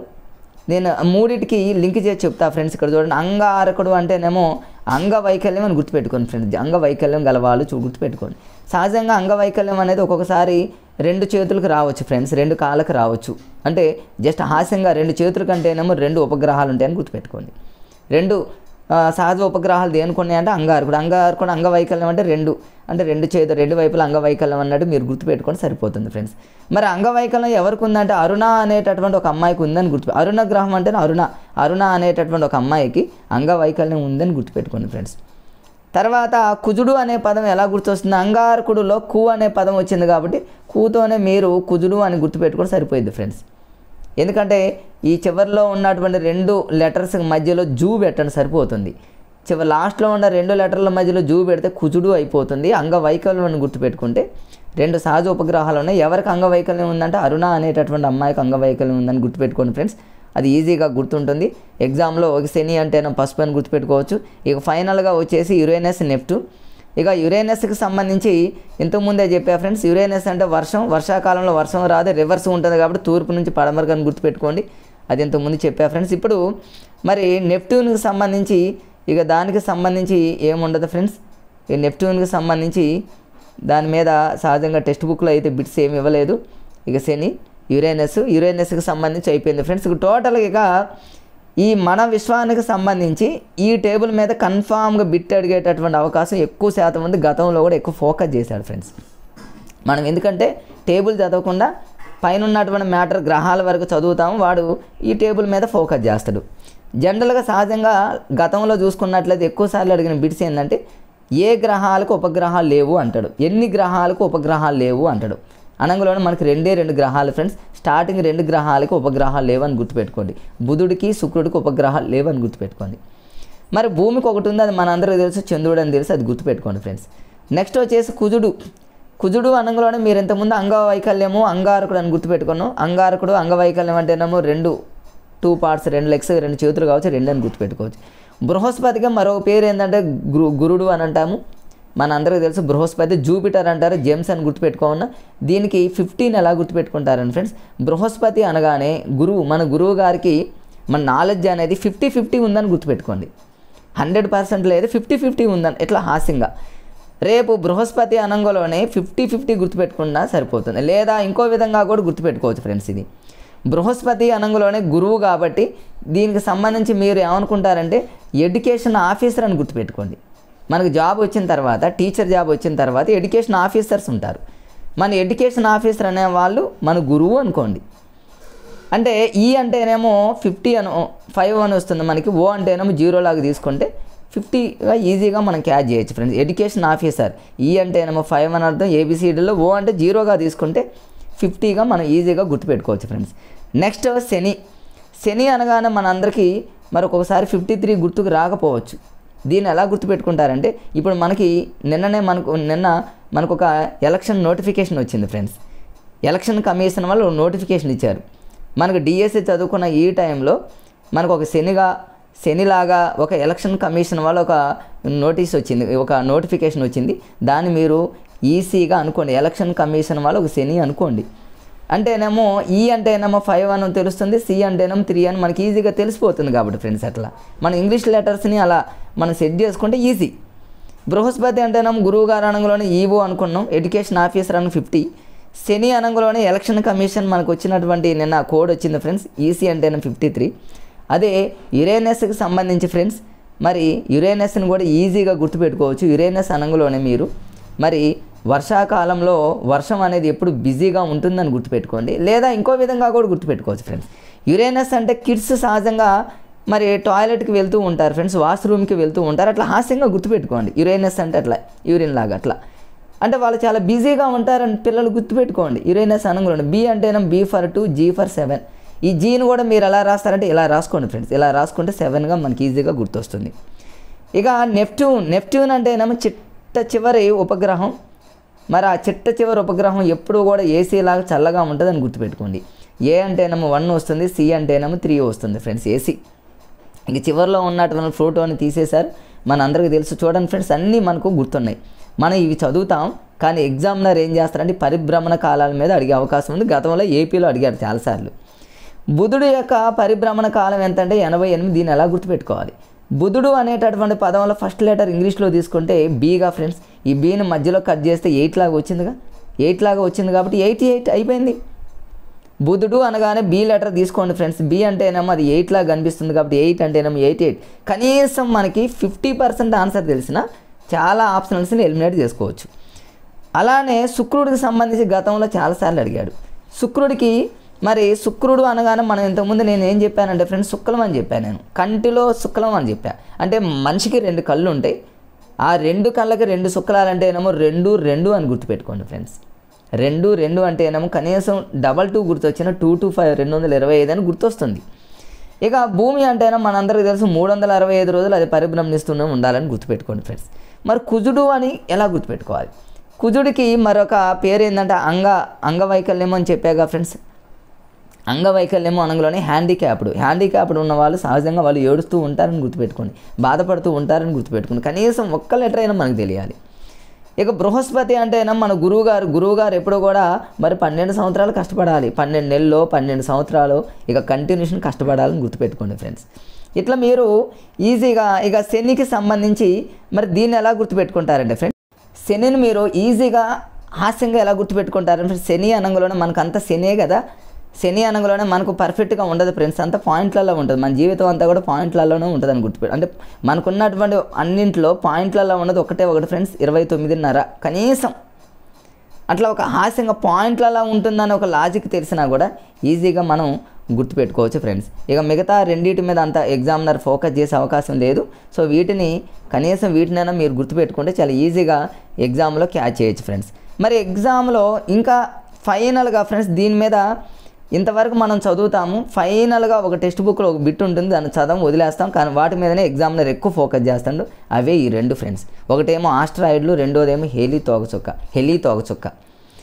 ఆస్ట్రాయిడ్స్ ఏ రెండింటి మధ్య ఉంటాయి? ఆస్ట్రాయిడ్స్ అంటే ఏమి లేదు ఫ్రెండ్స్, అంత చెత్త చెదారం రాళ్ళు రప్పలు ఇవన్నీ కలిపి ఆస్ట్రాయిడ్స్ అంటారు. ఇవన్నీ ఏ 2 గ్రహాల మధ్య ఉంటాయి అంటే జనరల్గా గుర్తుపెట్టుకోండి, మనం క్యాస్ట్ల పరంగా చూసుకుంటే బీసీ క్యాస్ట్ ఉంటుంది కదా ఫ్రెండ్స్, ఏదో హాస్యంగా అనుకుందాం ఫ్రెండ్స్.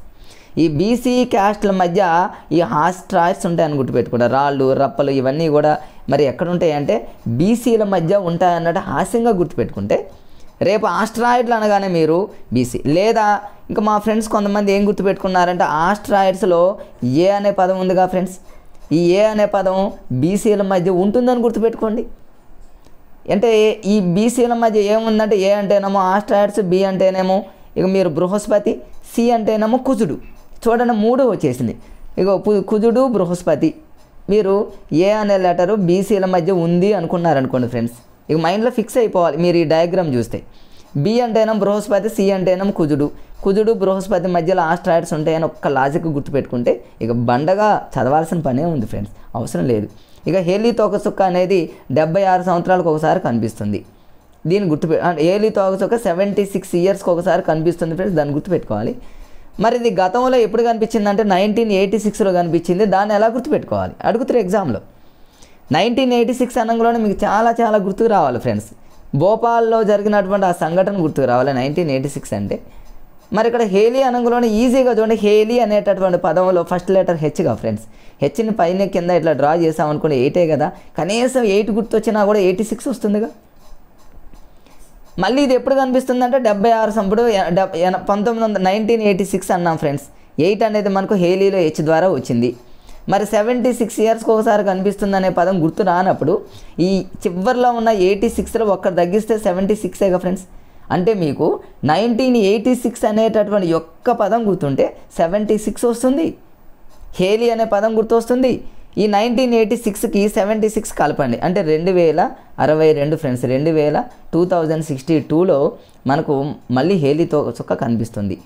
ఒకవేళ రేపు ఎగ్జామ్లో హేలీ తోకచుక్క మళ్ళీ ఎప్పుడు కనిపిస్తుంది అనే పదం 2062 గుర్తు రాలేదు అనుకోండి, ఎలా గుర్తుపెట్టుకుంటారంటే ఎప్పుడు కనిపిస్తుందంటే మనకు ఫ్రెండ్స్, మన షష్టి పూర్తి అయిపోయిన 2 సంవత్సరాలు కనిపిస్తుందని గుర్తుపెట్టుకున్నాం అంతే. ఈ క్షణాలలో మీరు మర్చిపోరు అంతే. మనం ఎప్పుడు హేలీ తోకచుక్క చూస్తామంటే మన షష్టి పూర్తి 60 + 2 అంటే 62, అప్పుడు మనకి హేలీ తోకచుక్క కావాలంటే 2 అంటే 2 టైమ్స్ మనం చూడొచ్చు అని గుర్తుపెట్టుకోండి. అట్లా హాస్యంగా మీరు గుర్తుపెట్టుకుంటే చూడండి, ఇక్కడ అంతకుముందు మీకు బీసీ మధ్యలో ఏముంటుందంటే ఆస్ట్రాయిడ్స్, బృహస్పతి, కుజుడు. ఇట్లా మీరు గుర్తుపెట్టుకుంటే చాలా ఈజీగా మనం చూడండి ఫ్రెండ్స్. దీంతో మరి వీడియో కొంచెం పెద్దదైనప్పటికీ ఫ్రెండ్స్, నేను మధ్యలో ఒక 5 days 6 days నుంచి వీడియో చేయలేదు కాబట్టి మీకు చిన్న వీడియోస్ని చేసి టైం వేస్ట్ కాకుండా కొంచెం టైం తీసుకొని సైన్స్కి సంబంధించినటువంటి టోటల్ ఇన్ఫర్మేషన్ని ఇదే వీడియోలో మొత్తం మీకు లాజిక్గా ట్రిక్స్ని ఉపయోగించి నేను చదువుకున్న విధానం, నాకు ఉపయోగపడినటువంటి ఈ మెథడ్స్ అన్నీ కూడా మీకు ఈ వీడియోలో చూపించడం జరిగింది. సో ఫ్రెండ్స్, ఇలానే ఇక మీకు కంటిన్యూషన్లో చిన్న వీడియోలు కాకుండా ఇక చెబితే టాపిక్ మొత్తం, ఎందుకంటే ఏపీలో చాలా తక్కువ టైం ఉంది ఫ్రెండ్స్, తెలంగాణలో కూడా టైం అనేది చాలా దూసుకొస్తుంది కాబట్టి టైం వేస్ట్ కాకుండా మీకు ఎక్కడ ఎటువంటి పనికిరాని పదాలు ఏమి చెప్పకుండా మీకు యూజ్ అయ్యేటటువంటి ప్రతి మాటను మీకు యూజ్ అయ్యేటట్టు చెప్పడం జరుగుతుంది. సో ఫ్రెండ్స్, మరి నా వీడియోని చూస్తున్నటువంటి డిఎస్సి మిత్రులంతా కూడా మరి లైక్ చేయండి ఫ్రెండ్స్. అదేవిధంగా ఫ్రెండ్స్కి షేర్ చేయండి. షేర్ చేయటం వల్ల నా వీడియో అనేది ఇంకెవరికైనా యూజ్ కావచ్చు. అదేవిధంగా మరి లైక్ చేసి ఫ్రెండ్స్కి షేర్ చేయండి. ఓకే ఫ్రెండ్స్, మరొక వీడియోతో మళ్ళీ వెంటనే మ్యాక్సిమం చాలా తక్కువ టైంలోనే మీకు ఒక మంచి వీడియోతో మేము ముందుకు వస్తాను. అప్పటిదాకా ఉంటా. Okay, bye friends.